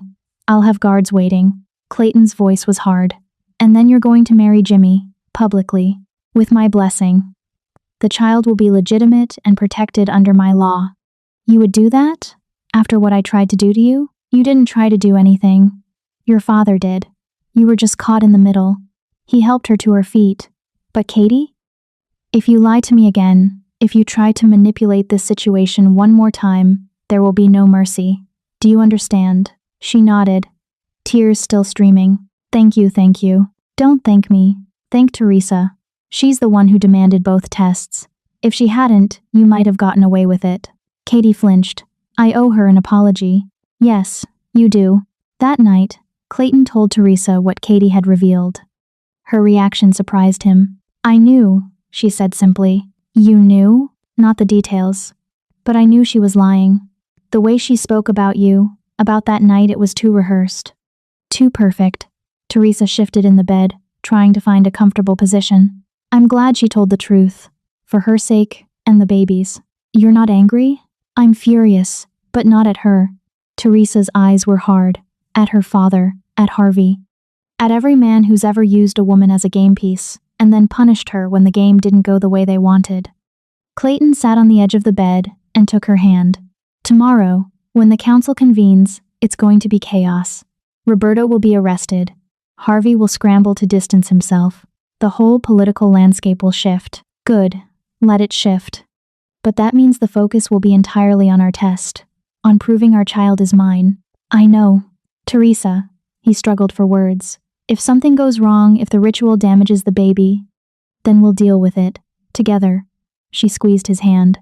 I trust Bessie. I trust you. And I trust that our son is strong enough to survive this. How can you be so calm? Because being terrified won't change anything. The test happens tomorrow whether I'm calm or not. She smiled slightly. Besides, I've survived worse. I survived Francisco. I survived the Grey March. I can survive a needle. Clayton lifted her hand to his lips and kissed it. You're the strongest person I've ever met. I'm the most stubborn person you've ever met. There's a difference. They sat together in comfortable silence until Teresa's eyes started to drift closed. Stay with me, she murmured. Tonight, I don't want to be alone. Clayton stretched out beside her on the narrow bed, careful not to jostle her injuries. She curled into him, her back against his chest, his arm draped protectively over her belly. He felt the baby kick against his palm, strong, defiant, already fighting. Like his mother, Clayton thought. He stayed awake long after Teresa fell asleep, listening to her breathing, feeling the steady rhythm of 2 heartbeats, hers and their son's, and praying to gods he barely believed in that tomorrow wouldn't take either of them from him. The council chamber was even more crowded on the 3rd day. Word had spread about Katie's confession she'd done it privately to Clayton, but rumors had a way of leaking in a place like this. Everyone wanted to see what would happen when Lord Roberto was confronted. Clayton sat at the head of the table, his face unreadable. Katie stood beside her father, pale but determined. Jimmy Fraser was there too, positioned near the guards at Clayton's silent instruction. My lords, Harvey began, but Clayton held up a hand. Before we proceed with the blood test, Lady Katie has something she wishes to say. All eyes turned to Katie. She took a deep breath. I lied to this council. My child is not the king's. I was never intimate with him. My father drugged the king's wine and orchestrated the entire deception to force a political marriage. The room erupted. Roberto was on his feet instantly. She's hysterical. She doesn't know what she's saying. I know exactly what I'm saying, Katie said, her voice stronger now. You gave me a powder to put in his wine. You told me what to say, how to act. You coached the witnesses. All of it was a lie. You ungrateful. Roberto reached for her, but guards were already moving. They seized him by both arms, hauling him away from Katie even as he sputtered protests and threats. Lord Roberto Buck, Clayton said, his voice cutting through the chaos. You are charged with conspiracy, fraud, and assault against the crown. You will be held pending trial. You can't do this. I'm a lord of the realm. You drugged your king. You manipulated your daughter. You lied to this council. Clayton's eyes were cold. Be grateful I'm giving you a trial at all. Roberto was dragged from the chamber, still protesting. The room slowly quieted. Harvey looked shaken, whether because he'd genuinely been fooled or because his co-conspirator had been exposed. Clayton couldn't tell. Well, Harvey said finally, that simplifies matters. It does, Clayton agreed. There is only one claim now, one test to perform. He looked at Teresa, who stood with Bessie near the door. Are you ready? She nodded. Bessie had set up the ritual in the center of the chamber. A silver bowl, carved runes, candles burning with blue flame, herbs that filled the air with a sharp, medicinal scent. Teresa approached slowly, her hand on her belly. Lie down, Bessie instructed, gesturing to a low table that had been prepared. Teresa did, her movements awkward with pregnancy.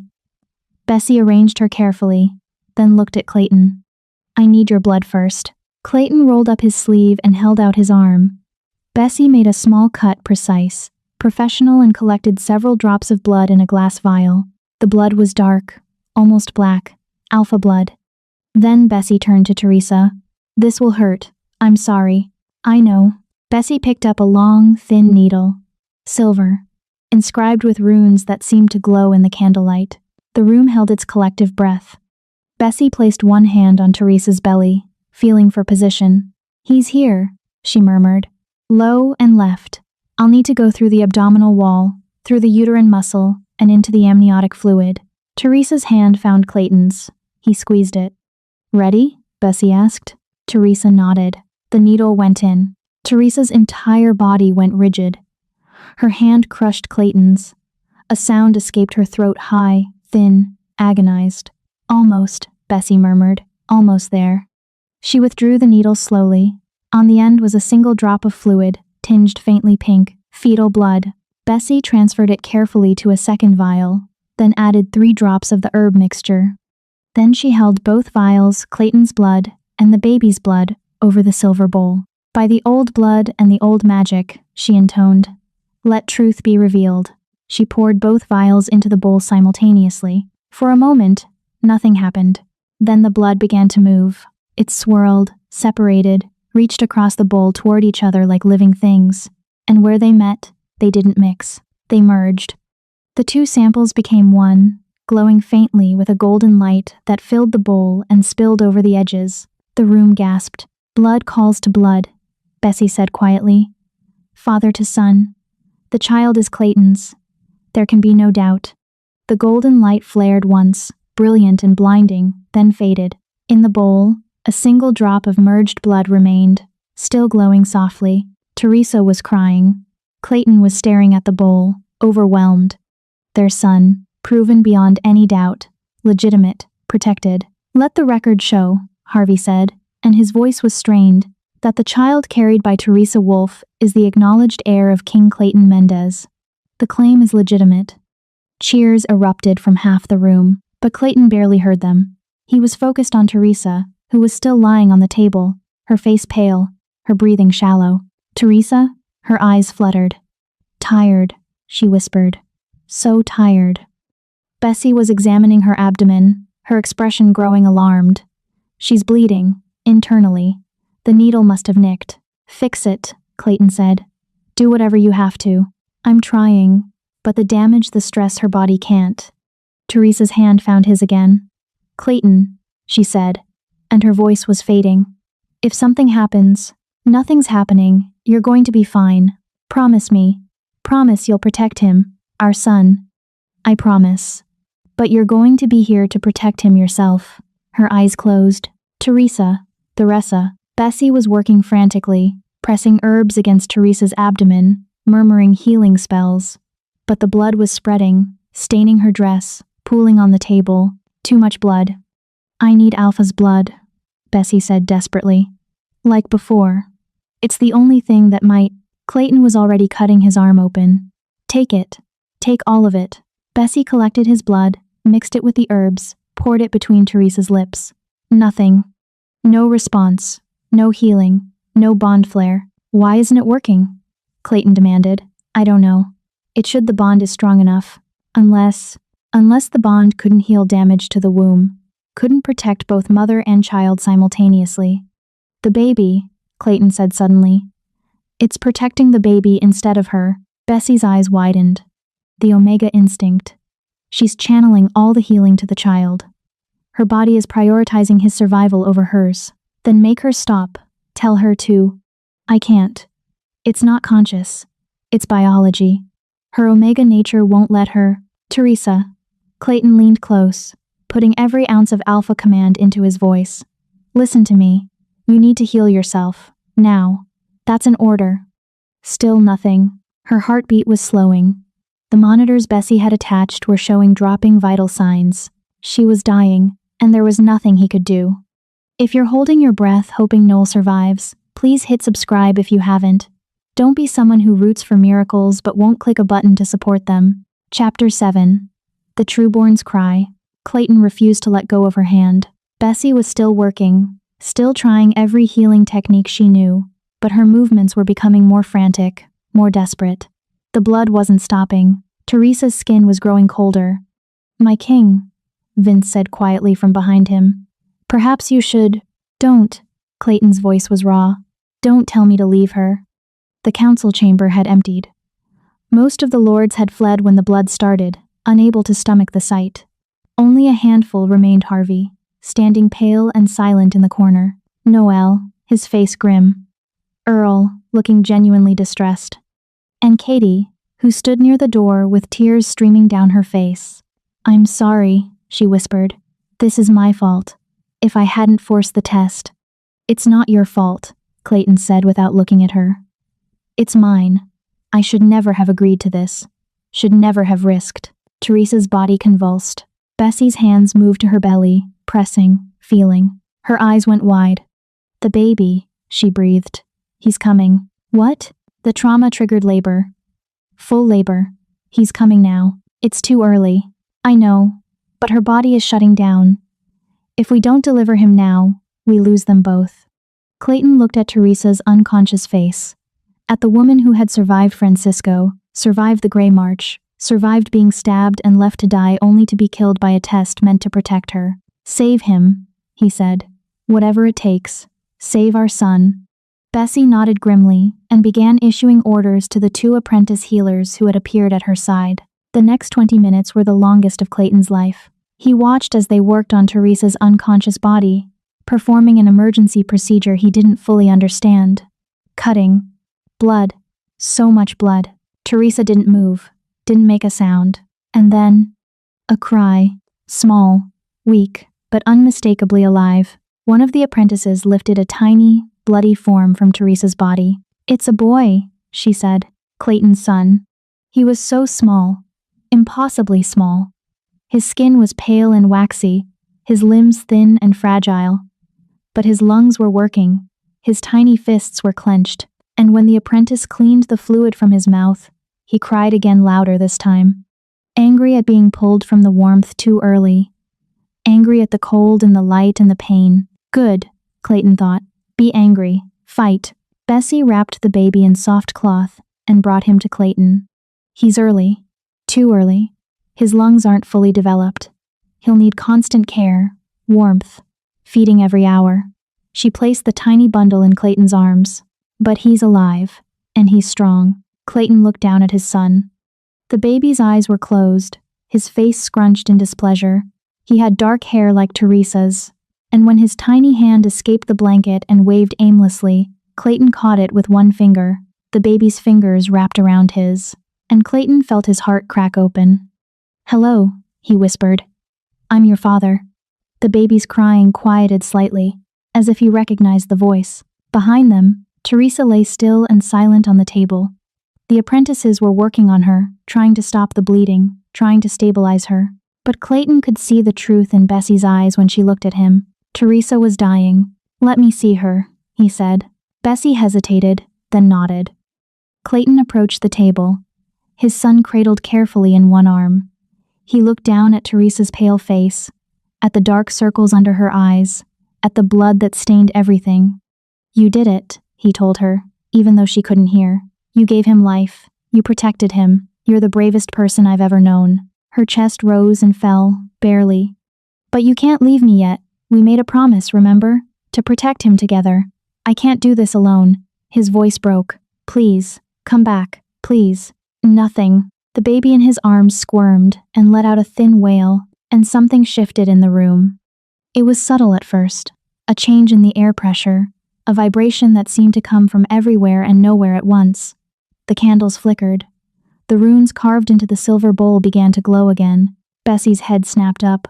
"What?" The baby cried again. And this time, the sound wasn't weak. It wasn't thin. It was powerful. The cry echoed through the chamber like a shockwave. The windows rattled. The stone floor trembled. And every wolf in the keep, every single one, from the guards on the walls to the servants in the kitchens, felt it in their bones. A command. Primal. Absolute. Live. The baby was commanding his mother to live. Clayton stared at his son in shock. The child's eyes had opened dark eyes, like Teresa's, and they were fixed on her face with an intensity that should have been impossible for a newborn. "He's a trueborn," Bessie breathed. "Oh God, he's actually a trueborn." The legends were real. A child born of true love between Alpha and Omega. A child with power that transcended normal wolf hierarchy. A child who could command even death itself. The baby cried again, and the sound resonated through the bond between mother and child. Teresa's chest rose sharply. Her eyes flew open. She gasped a huge, shuddering breath, and her hand flew to her stomach. My baby, where's my baby? Here. Clayton lowered the bundle so she could see. He's here. He's alive. You're both alive. Teresa's eyes filled with tears. Her hand reached out, trembling, and touched the baby's tiny face. Hi, she whispered. Hi, sweetheart. I'm your mama. The baby stopped crying instantly. His unfocused eyes turned toward her, and his small hand reached for her finger. The bleeding stopped. Not gradually, not through Bessie's herbs or healing magic. Just stopped. The internal wounds knitted themselves back together. Color flooded back into Teresa's face. Her breathing evened out. The Omega bond and the baby's trueborn power had combined into something unprecedented, something miraculous. Teresa was healing. Rapidly. Bessie checked her vital signs, her hands shaking. This isn't possible. The damage was too severe. She should be. I know what I should be, Teresa said, her voice weak but steady. I'm not. She looked at Clayton, then at their son. What happened? He brought you back, Clayton said simply. Our son. He commanded you to live, and you did. Teresa stared at the tiny baby in wonder. He's powerful. He's trueborn. Clayton sat carefully on the edge of the table, keeping their son between them where they could both see him. The legends were real. A child born of a true bond has power beyond any normal wolf. What does that mean? It means he's going to be extraordinary. It means every kingdom in the realm will want to control him. Clayton's jaw tightened. It means we're going to spend the rest of our lives protecting him. Good. Teresa's hand tightened on the baby's blanket. Let them try. We survived, Francisco. We survived the council. We can survive anything. The baby made a small noise, not quite a cry, more like a complaint. He's hungry, Bessie said. She'd recovered from her shock and was back in healer mode. We need to get you both somewhere more comfortable. The baby needs warmth. You need rest. And I need to examine you properly to make sure the healing is complete. But before anyone could move, the door to the council chamber burst open. Vince ran in, his face panicked. My king, we have a situation. What now? Francisco Meyer. He's at the gates with an army. 2,000 men. He's demanding you return his property. Vince's eyes flicked to Teresa. He wants her back, and he says if you don't surrender her within the hour, he'll burn Wolfcrest to the ground. The room went silent. Teresa's face went white. Her arms tightened around the baby protectively. He can't have her, Clayton said flatly. He's claiming legal right. She's branded. Under Southern law, she belongs to him. She belongs to no one. She's my bonded mate, the mother of my heir. He says the bond is irrelevant, that she was his property before you claimed her, which makes the bond invalid. Vince looked grim. And he has 4 Southern warlords backing his claim. They're calling it theft of chattel. Clayton stood, fury rolling off him in waves. She's not chattel. She's a person. We know that, but Francisco doesn't care. And the Southern warlords see an opportunity to challenge Northern authority. Vince paused. My king, we can fight them. Our walls are strong. Our soldiers are ready. But 2,000 against our garrison. We'd be outnumbered 3-1, Clayton finished. Yes. Clayton looked at Teresa, who was staring at him with wide, terrified eyes. Don't, she whispered. Don't even think about giving me back to him. I won't. He'll kill you. He'll kill everyone here just to get to me. Let him try. Clayton, no. He crossed to her and cupped her face in his hands. I told you before, you're mine. This baby is mine, and I will burn the world down before I let anyone take you from me. He turned to Vince. Mobilize every soldier we have. Arm the servants if you need to. Tell Francisco Meyer that if he wants a war, he'll have one. My king, do it. Vince nodded and ran from the room. Teresa was crying now, her tears falling on the baby's blanket. You're going to get yourself killed for me. No, Clayton said. I'm going to win. For you, for him, for us. He kissed her forehead. Stay here with Bessie. Keep our son safe. I'll handle Francisco. How? Clayton smiled, and it was not a kind smile. The same way I've handled every threat to my kingdom. With overwhelming force and absolute certainty. He started toward the door. Clayton, Teresa called. He turned. Come back to us. Always. The battlements of Wolfcrest were crowded with soldiers when Clayton reached them. He could see Francisco's army spread across the snow like a dark stain. 2,000 men, wolves and humans both, armed to the teeth and arranged in precise military formation. At the front, mounted on a massive black horse, was Francisco Heir himself. He was a large man, barrel-chested and scarred, with dead eyes and a smile that promised cruelty. The crescent moon brand, his personal sigil, was emblazoned on his armor. He saw Clayton on the wall and raised his voice to carry across the distance. Clayton Mendez, Alpha King of the Northern Reach, I have come for what is mine. You have nothing of mine, Clayton called back, and I have nothing of yours. The Omega.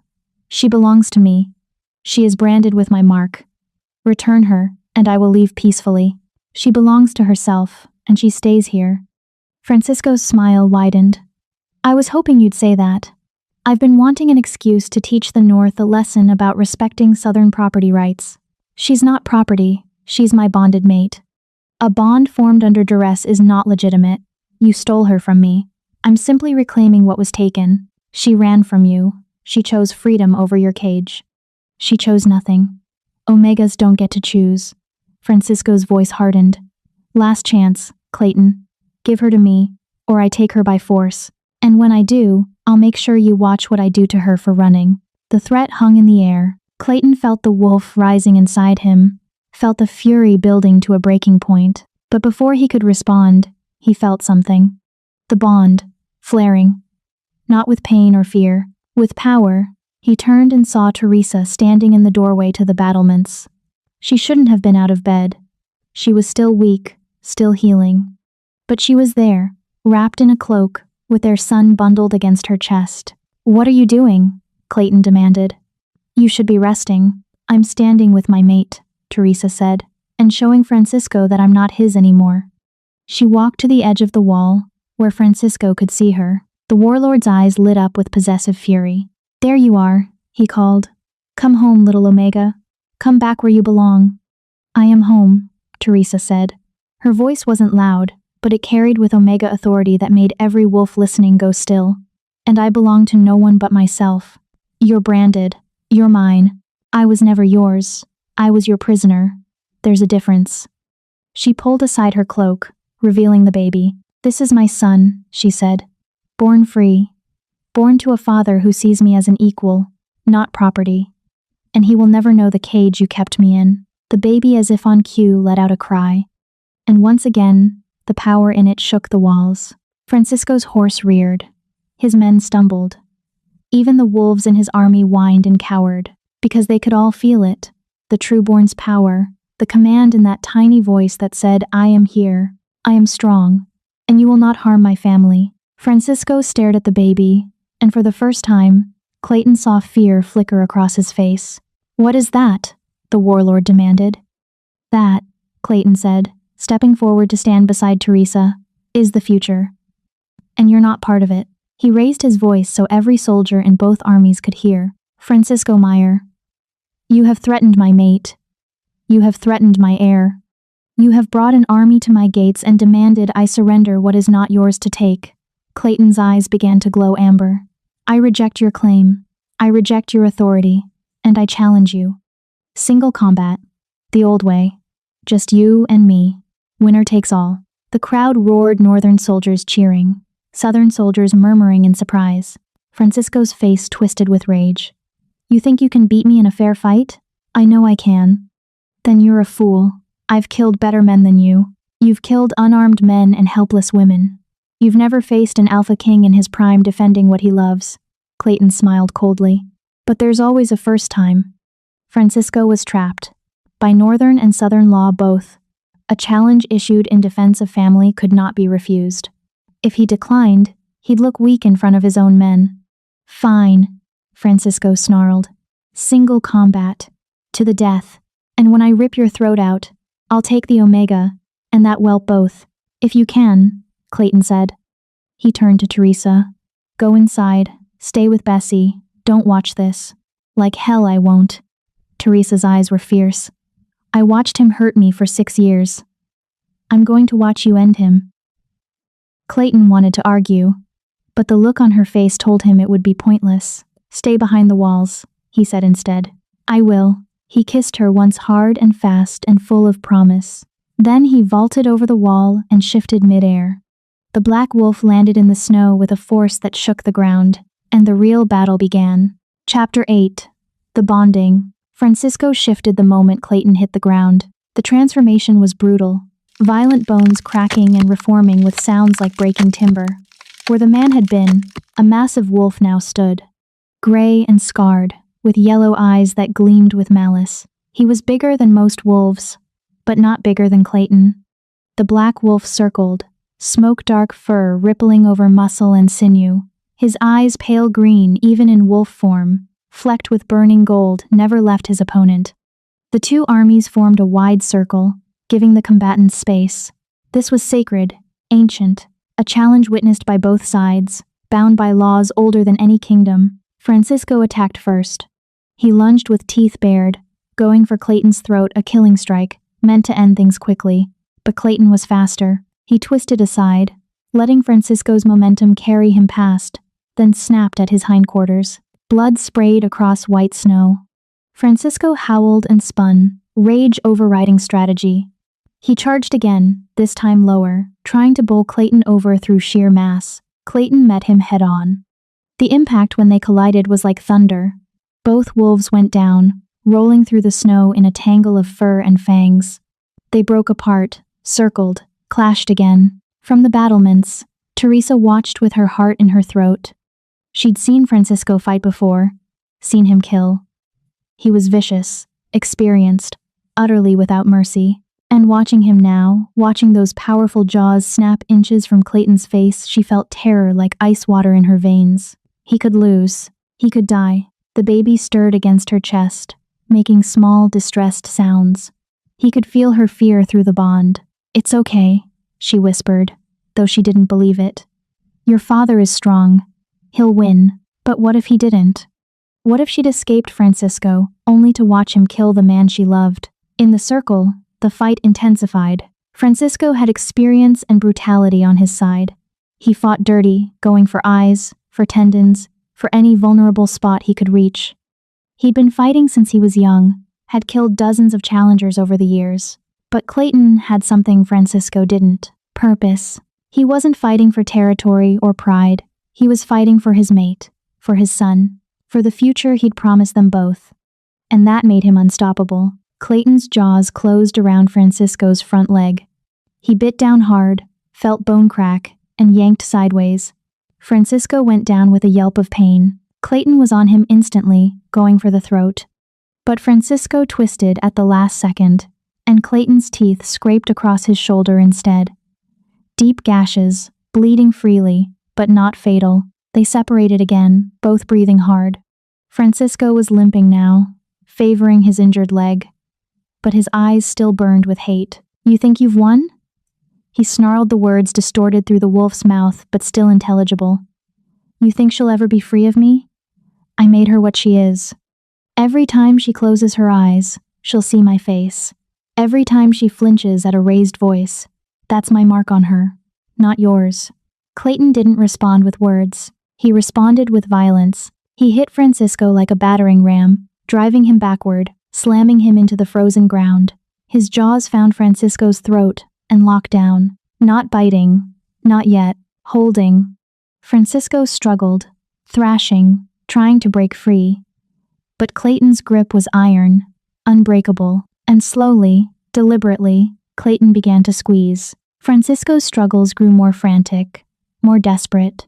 On the battlements, Teresa pressed her hand to her mouth. She should feel triumph, should feel satisfaction watching the man who'd tormented her for 6 years finally face justice. But all she felt was a strange, hollow ache, because she knew what came next: death. Francisco was going to die. Clayton would kill him, as was his right by combat law, and Francisco deserved it 1,000 times over for what he'd done to her, to countless other Omegas, to anyone who'd ever been unfortunate enough to fall under his power. But still, you're not like him, she told Clayton once.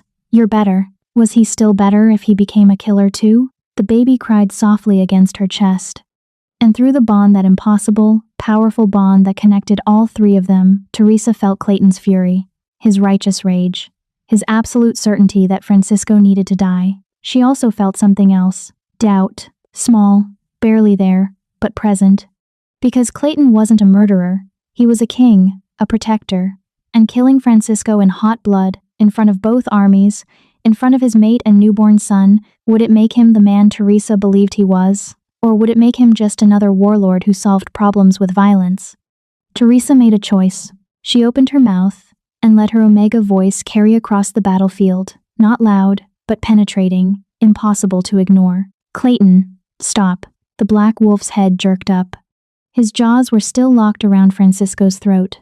The gray wolf had gone still, either unconscious or accepting death. Let him go, Teresa said. The crowd murmured in confusion. Clayton shifted back to human form, but kept his hand pressed against Francisco's throat, maintaining the submission hold.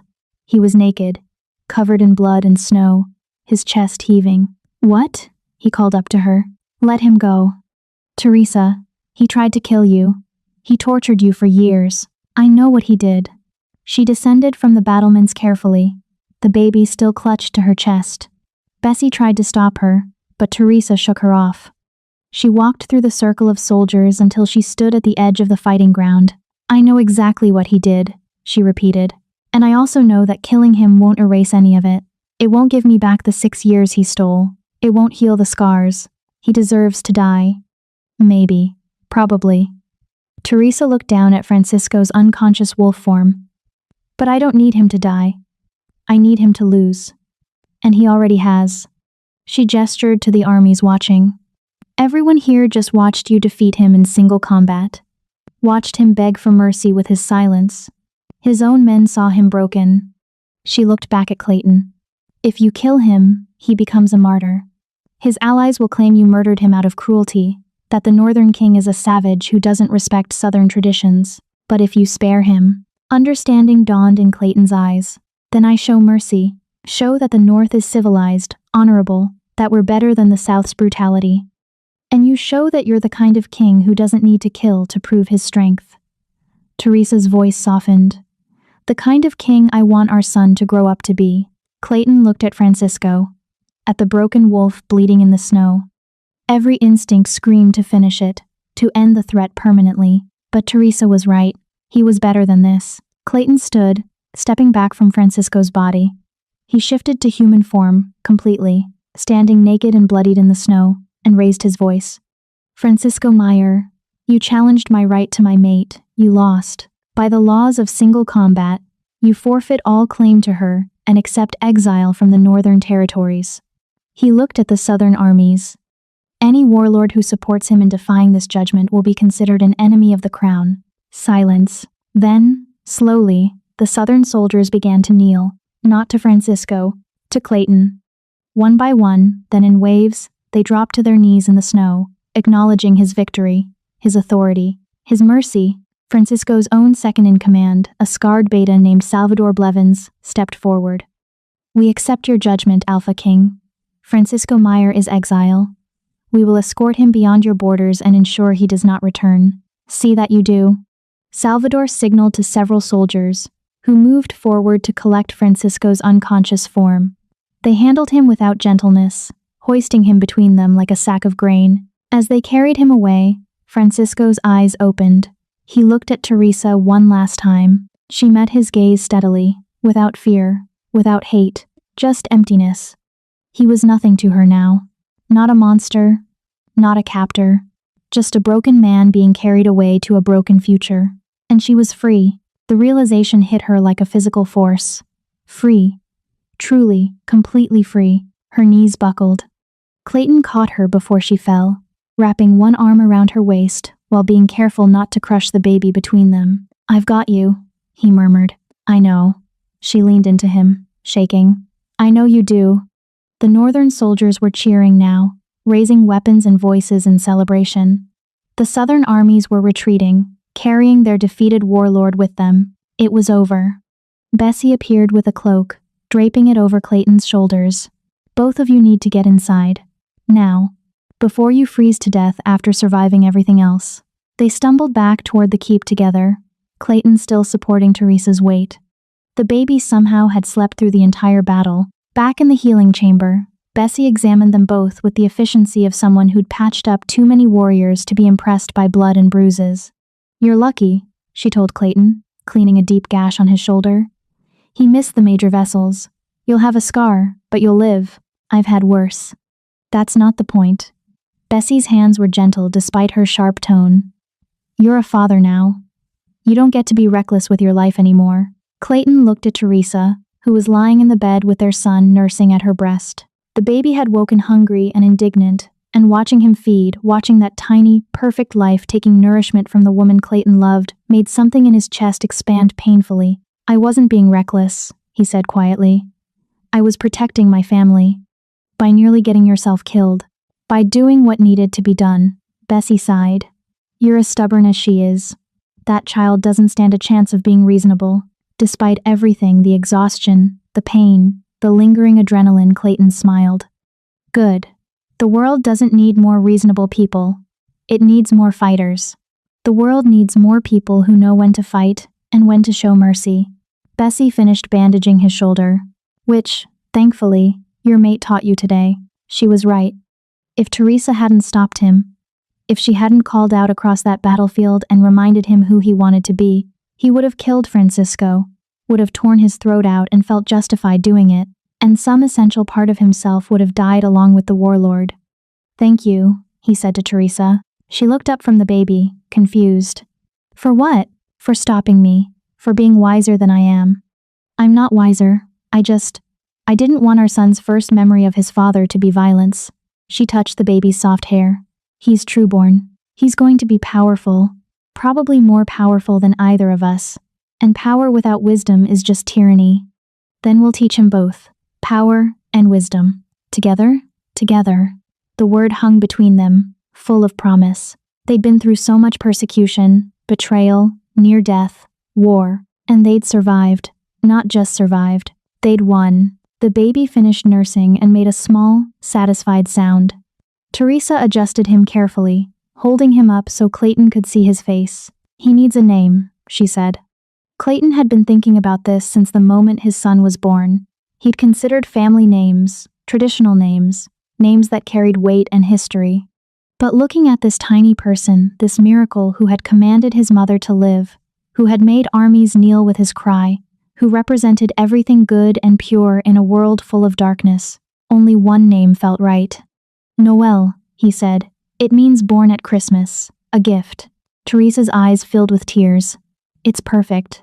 Noel Mendez, trueborn heir of the Northern Reach." "Noel," Teresa repeated softly, testing the name. The baby's eyes opened at the sound, dark and unfocused, but already alert. "Hello, Noel. Welcome to the world, little love." Bessie cleared her throat. "Now that the baby has a name, and you've both survived the day's drama, I'm going to insist on something radical." "What?" Clayton asked warily. "Sleep, both of you, for more than 2 hours consecutively." She pointed at the bed. "The baby will wake you when he's hungry. I'll be in the next room if anything goes wrong, but you need rest. But the council can wait, and Francisco's armies are gone. You won. It's over." Bessie's voice softened. "You're allowed to rest now, Clayton. The world won't end if you close your eyes for a few hours." Clayton looked at Teresa, who was already fighting to keep her eyes open. At Noel, who had drifted back to sleep in that boneless way only newborns could manage. His family, safe, whole, his. "All right," he said. "We'll rest." He climbed into the bed beside Teresa, careful not to jostle her or the baby. She curled into him immediately, her head on his shoulder. Noel nestled safely between them. "Clayton," she murmured, already half asleep. I love you." It was the first time she'd said it out loud. Clayton's breath caught. "I love you too." "Good." She yawned. "Because you're stuck with me now. Bonded mate. Can't get rid of me. Wouldn't want to." Within minutes, both of them were asleep. And in the space between them, Noel Trueborn, miracle, gift slept too, wrapped in the warmth of his parents' love. For the first time in either Clayton or Teresa's lives, the world was quiet, not silent, not empty, just peaceful. And that peace, hard-won and blood-bought, was more precious than any crown. Chapter 9. The Enemy Revealed. They had 3 days of peace. 3 days where Teresa healed, where Noel grew stronger, where Clayton allowed himself to believe that maybe, just maybe, the worst was behind them. He should have known better. The attack came at dawn on the 4th day. Not an army this time, not soldiers at the gates, something quieter, more insidious. Clayton woke to Teresa screaming. He bolted upright, hand already reaching for the blade he kept beside the bed, but the threat wasn't external. It was Teresa herself. She was convulsing, her body arching off the bed, her hands clawing at her throat. Her eyes were open but unseeing, rolled back white. "Teresa!" Clayton grabbed her shoulders, trying to hold her still. "Bessie! Bessie!" The healer burst through the door, took one look, and went pale. "Poison," she said. "Hold her down." Clayton pinned Teresa's shoulders while Bessie worked frantically, forcing something between her lips, charcoal, maybe, or another neutralizing agent. Teresa choked, gasped, her body fighting the cure as much as the poison. In the cradle beside the bed, Noel began to wail. The sound was piercing, powerful, and every candle in the room flared bright enough to hurt. "The baby," Clayton started. "Leave him. I need both hands." Bessie was checking Teresa's pulse, her breathing, her pupils. "This is wolfsbane, heavy dose. If we don't flush it out in the next 5 minutes..." She didn't finish. She didn't need to. Clayton had seen wolfsbane poisoning before. It attacked the nervous system, caused seizures, organ failure. Death came quickly, and it came screaming. "How?" he demanded. "How did she ingest it?" "I don't know. Food, water. It had to be recent, within the last hour." Clayton's mind raced. Teresa had eaten breakfast food brought by the kitchen staff, same as always. Had drunk water from the pitcher beside the bed, the pitcher that had been refilled this morning by... He couldn't remember. Couldn't think past the terror of watching Teresa's life slip away again. "Fight," he told her, gripping her hand. "You hear me? You fight this. You didn't survive everything else to die from poison in your own bed." Teresa's convulsions were slowing. Her eyes focused briefly, found his face. "Noel," she gasped. "Protect Noel." Then her eyes rolled back again. Bessie worked for another agonizing 3 minutes before Teresa's body finally went limp. Not dead, unconscious, breathing, stable. "She'll live," Bessie said, wiping sweat from her forehead. But it was close. Too close. Clayton was already on his feet, rage burning through him like wildfire. "Who brought her breakfast this morning?" "One of the kitchen girls. I don't remember which." "Find out, now, and bring me Harvey Coleman, my king, now." Bessie ran. Clayton paced the room like a caged wolf, his mind spinning. Poisoning wasn't Francisco's style. He was too direct, too brutal for subtle murder. Which meant this was someone else. Someone inside the keep. Someone with access to Teresa's food. Someone who wanted her dead and was willing to risk exposure to make it happen. Noel's crying had quieted to small, distressed whimpers. Clayton picked him up, cradling him carefully. "I know," he murmured. "I know you're scared, but your mother's going to be fine. I promise." The baby's dark eyes looked up at him with an intensity that was unnerving in someone so young. "Protect her," those eyes seemed to say. "Protect us." "I will," Clayton said. "I will." Harvey arrived 15 minutes later, looking disheveled and confused. "My king, I was told there was an emergency. Teresa was poisoned." Harvey's face went carefully blank. "What?" "Wolfsbane. In her food or water. Someone tried to kill her." Clayton's voice was deadly calm. "And I want to know who. This is terrible. Unconscionable. We must investigate immediately." "We're past investigation." Clayton set Noel back in his cradle and turned to face Harvey fully. "I know it was you." The room went silent. Harvey's expression didn't change, but something flickered in his eyes. Calculation. "That's a serious accusation, my king." "It's the truth. You orchestrated Katie's false claim. You've been working against me since the moment I claimed Teresa. I have served your house loyally for 40 years. You've served your own ambition. Everything you've done has been about maintaining your power, your influence. And Teresa threatened that. She's an omega from nowhere. No lineage, no connections, no political value. Harvey's careful mask was cracking. You should have married Katie. Or one of the other noble daughters, I suggested. Someone who could strengthen alliances, secure trade agreements, bring value to the crown. She brought love. She brought an heir. She brought a complication. Harvey's voice hardened. That child, that trueborn, is too powerful. Do you have any idea what the other kingdoms will do when they realize what he is? They'll see him as a threat. They'll unite against us just to eliminate him. Or they'll kneel to him, like Francisco's men did. Francisco was defeated in combat. The other kingdoms won't fall so easily. Harvey took a step closer. I tried to spare you this, Clayton. Tried to give you a manageable wife, a normal heir, a peaceful reign, but you chose her. And now you tried to kill her. I tried to save the kingdom from civil war. Harvey's composure shattered completely. Every kingdom in the realm will want that child. Will try to steal him, control him, use him as a weapon. You've put a target on your entire family, on every person in Wolfcrest. And for what? For an Omega who spent 6 years as another man's whore? Clayton moved so fast Harvey didn't have time to flinch. One moment they were 6 feet apart. The next, Clayton had him by the throat, slammed against the wall hard enough to crack stone. Say that again? Clayton said softly. Please, give me an excuse. Harvey gasped, clawing at Clayton's hand. You can't. I'm council head. You need me. I don't need anyone who poisons my mate. I did it for the kingdom. You did it for yourself, because you were losing control and you couldn't stand it. Clayton tightened his grip. Harvey's face was turning purple. It would be so easy, just a little more pressure, a little more time, and Harvey would be gone, the threat eliminated. But then Teresa's voice, weak but clear, cut through the rage. Clayton, don't. He turned his head.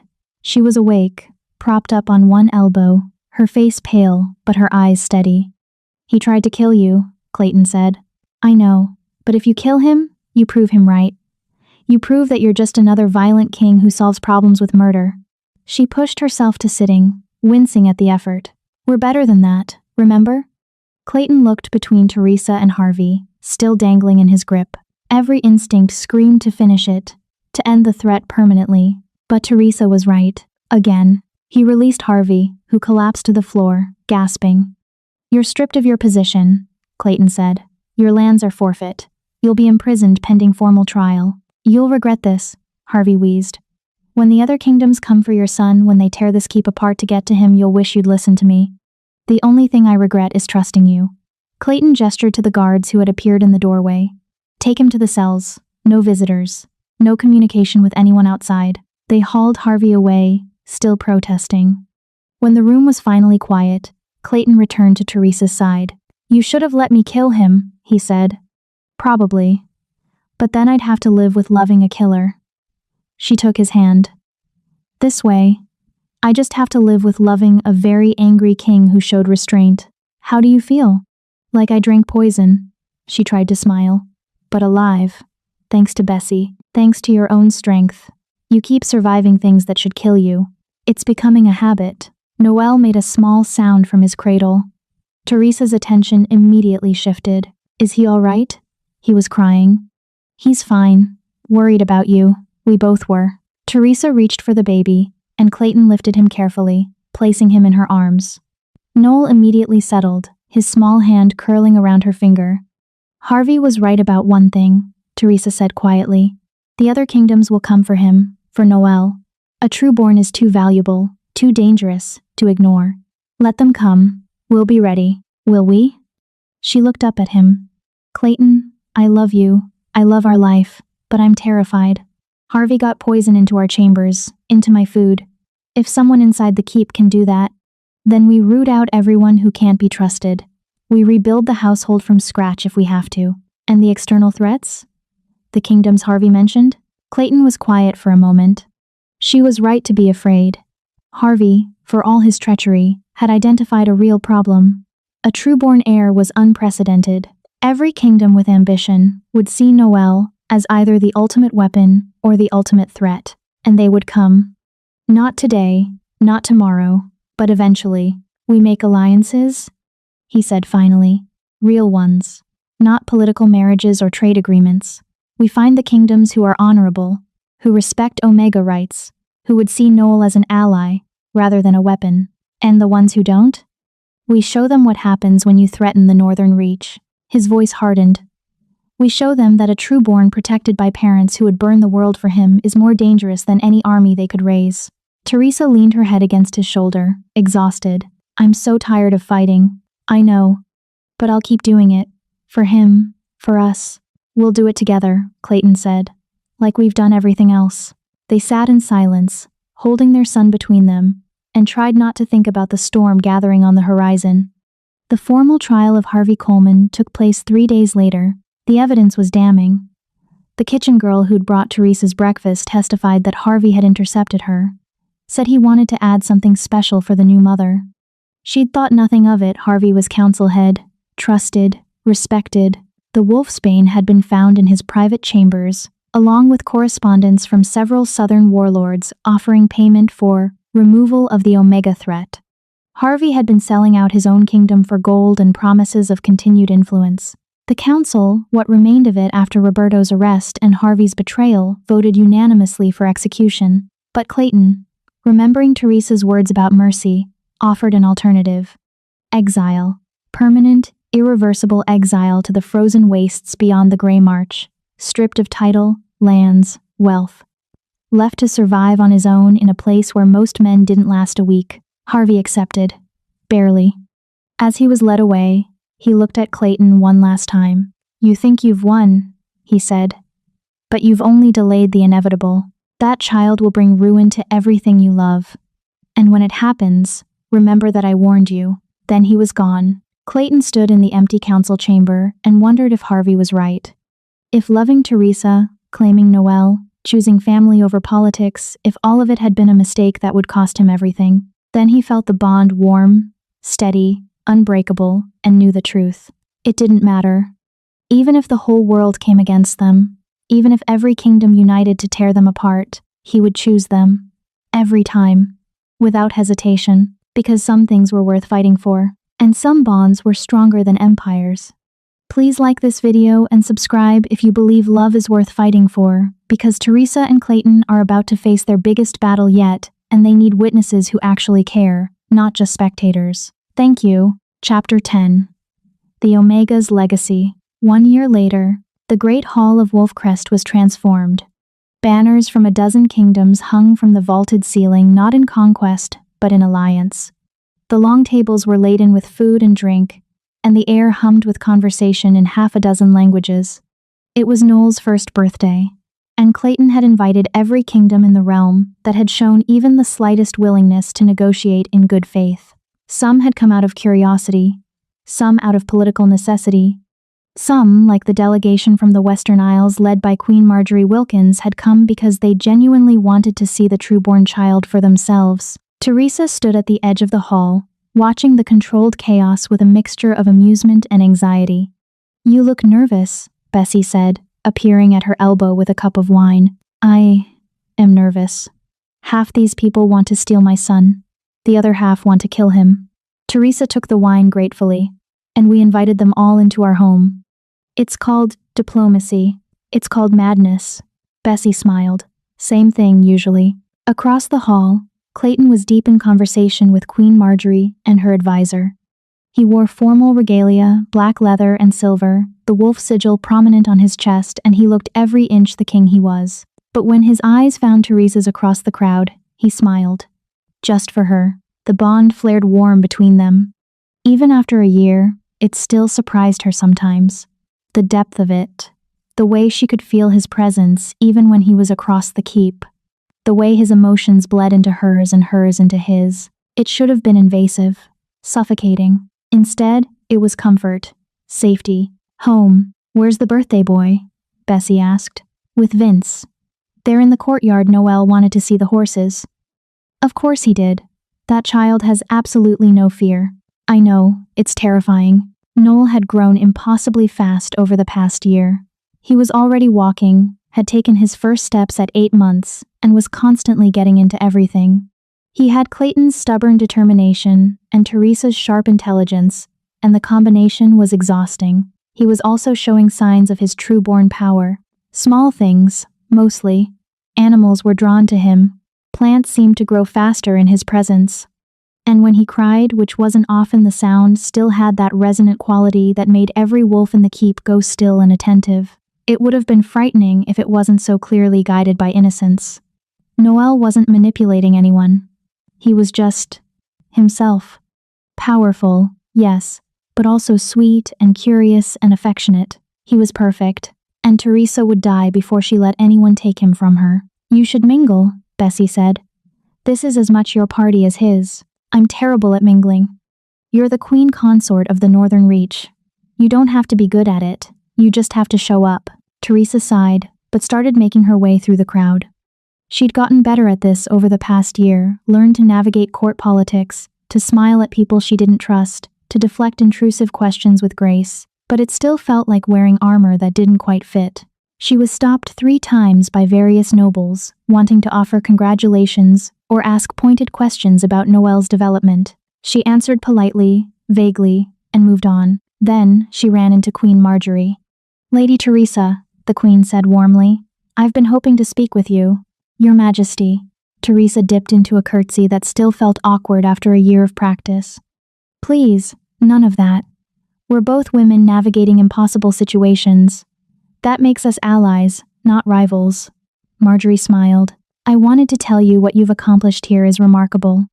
Building alliances, establishing Omega protections, creating a kingdom where power doesn't automatically mean oppression. It gives the rest of us hope." Teresa blinked, surprised. "I haven't accomplished anything. Clayton did all the diplomatic work." "Clayton is a good king, but you're the reason he became a great one." Marjorie's expression was serious now. "Before you, the Northern Reach was just another kingdom. Strong, stable, but unremarkable. Now you're setting an example, showing that Omegas can be partners, not property. That bonds formed in love are stronger than political marriages. I don't know if that's true." "It is. I've been ruling the Western Isles for 20 years. I've seen every kind of alliance imaginable, and I've never seen anything like what you and Clayton have." Marjorie lowered her voice. "Which is why I wanted to warn you." Teresa's stomach tightened. "Warn me about what?" "There are kingdoms here tonight that smile to your face and plot behind your back. Kingdoms that see your son as a weapon to be acquired or a threat to be eliminated." "I know. We've been preparing. I'm not talking about military threats. I'm talking about something more subtle." Marjorie glanced around, ensuring they weren't overheard. "There's a coalition forming. 5 kingdoms from the east. They're calling themselves the Sovereign Alliance, and their stated goal is to preserve traditional pack hierarchies, which means they oppose everything you represent. Omega rights, bonding for love, true-born legitimacy. They see you as a threat to the natural order, and they're here tonight. 3 of their 5 leaders are in this room right now, smiling, drinking your wine, celebrating your son's birthday." Marjorie's eyes were grave. "And planning how to destroy you the moment they leave." Teresa felt ice settle in her stomach. "Why are you telling me this?" "Because the Western Isles stands with you, and because you deserve to know what's coming." Marjorie squeezed her hand briefly. "Watch your back, Teresa, and trust no one you haven't bled with." She drifted away, leaving Teresa standing alone in the crowded hall. Teresa found Clayton an hour later in his private study, reviewing security reports. "We have a problem," she said. He looked up immediately, reading the tension in her face. "What kind of problem?" She told him everything Marjorie had said, about the Sovereign Alliance, about the kingdoms plotting against them even as they pretended friendship. Clayton's expression darkened with each word. "I knew some of them couldn't be trusted," he said, "but a formal coalition, what do we do? We can't act against them preemptively, that would make us look paranoid, aggressive. Give them the excuse they need to unite against us. So we just wait for them to strike? No. We build our own alliances. Strengthen ties with kingdoms like the Western Isles. Make it clear that attacking us means attacking multiple kingdoms simultaneously. And if that's not enough," Clayton stood and crossed to her, taking her hands. "Then we fight. Like we fought everything else. Together." Before Teresa could respond, the door burst open. Vince ran in, his face panicked. "My king, the baby." Teresa's heart stopped. "What about Noel?" "He's fine. He's not hurt. But you need to see this. Now." They ran, through corridors, downstairs, out into the courtyard where a crowd had gathered. In the center of the crowd, standing in a ring of torchlight, was Noel, and he was glowing. Not metaphorically, actually glowing. Soft golden light radiated from his skin, bright enough to cast shadows but not enough to hurt the eyes. Around him, in a perfect circle, flowers were growing. Not budding, not slowly emerging. Growing. Fast. Impossibly fast. Roses and lilies and wildflowers that had no business blooming in late autumn were sprouting from the frozen ground, unfurling, reaching full bloom in seconds. The crowd watched in stunned silence. Noel stood in the center of it all, laughing with delight, reaching for the flowers with chubby hands. "What is this?" Teresa whispered. "True-born manifestation," Bessie said from beside her. She sounded odd. I've only read about it in the oldest texts. When a true-born's power becomes too much to contain, it manifests in creation. Growth. Life. Is he in danger? No, he's joyful. Look at him. Teresa did. And Bessie was right. Noel wasn't distressed or frightened. He was playing, delighted by the flowers appearing around him, completely unaware that what he was doing was impossible. Clayton stepped forward slowly, approaching his son. The golden light didn't fade as he got closer. If anything, it grew brighter. He knelt in front of Noel. "Hey, little one, making a garden?" Noel babbled happily and grabbed Clayton's hand, trying to pull him toward the flowers. The moment their skin touched, the light pulsed once brilliant and blinding, then began to fade. The flowers remained, perfect and fragrant and completely out of season.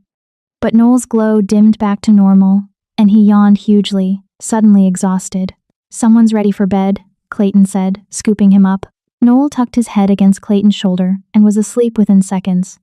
The crowd began to disperse, murmuring in wonder and fear and a dozen other emotions. Teresa stepped into the circle of flowers and touched a rose.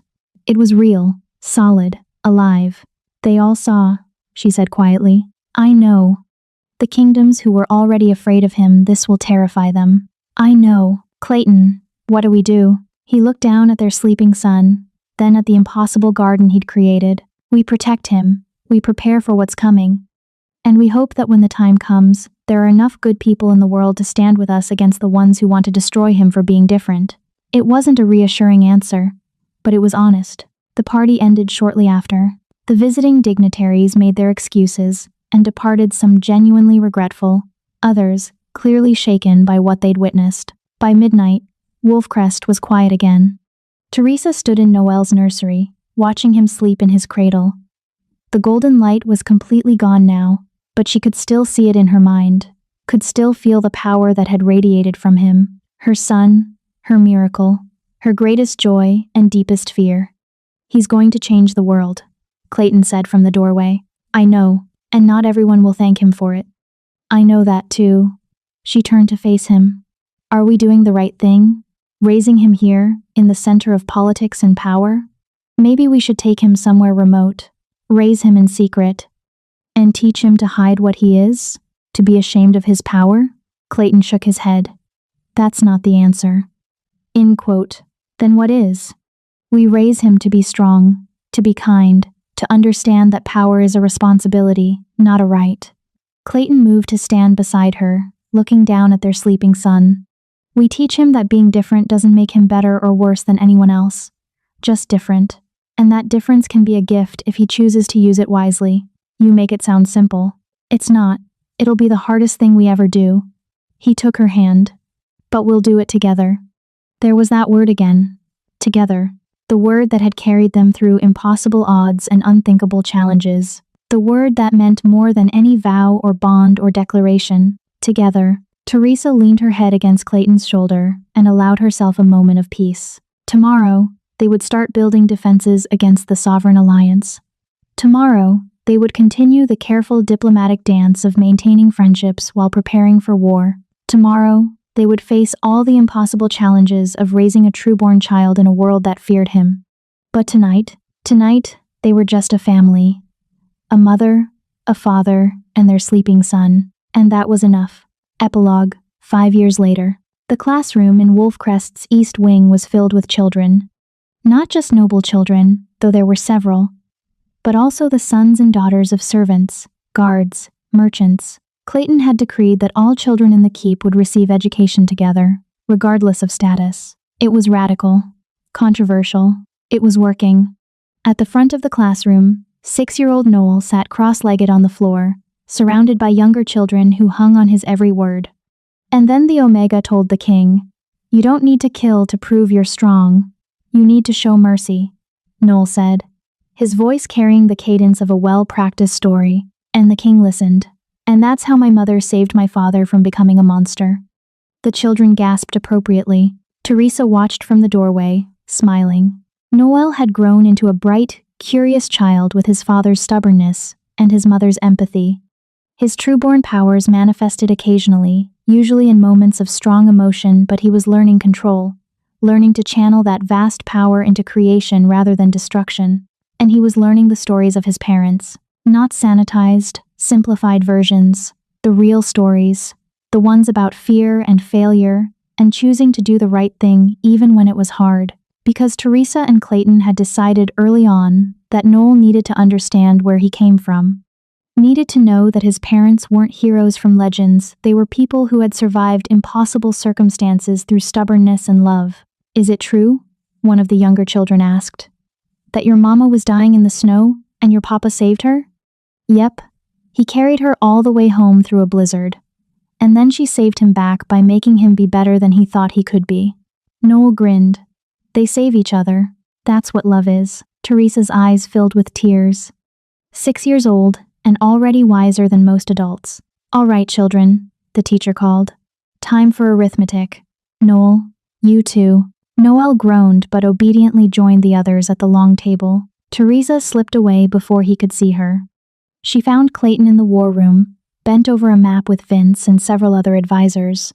"The Sovereign Alliance is mobilizing," Vince was saying. "We have reports of troop movements along the eastern border."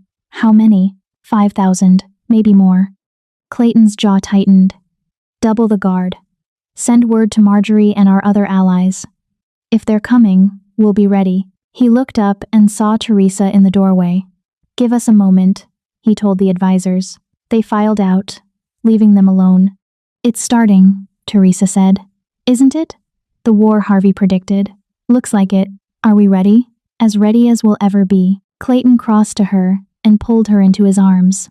"Are you scared?" "Terrified, but also." She paused, searching for the word. "Certain. That we'll survive this, that we'll protect Noel, that we'll win." "How can you be so sure?" "Because we always have. Every time the world tried to break us, we survived. We're still here, still together, still fighting." She looked up at him. "And I don't think that's going to change." Clayton kissed her forehead. "I love you." "I love you too." From somewhere in the keep, they heard Noel's laughter, bright and joyful and utterly fearless. The sound of hope, the sound of the future. Whatever came next, war or peace, triumph or tragedy, they would face it the way they'd faced everything else. Together. And that bond, forged in blood and snow and impossible love, would be strong enough to weather any storm.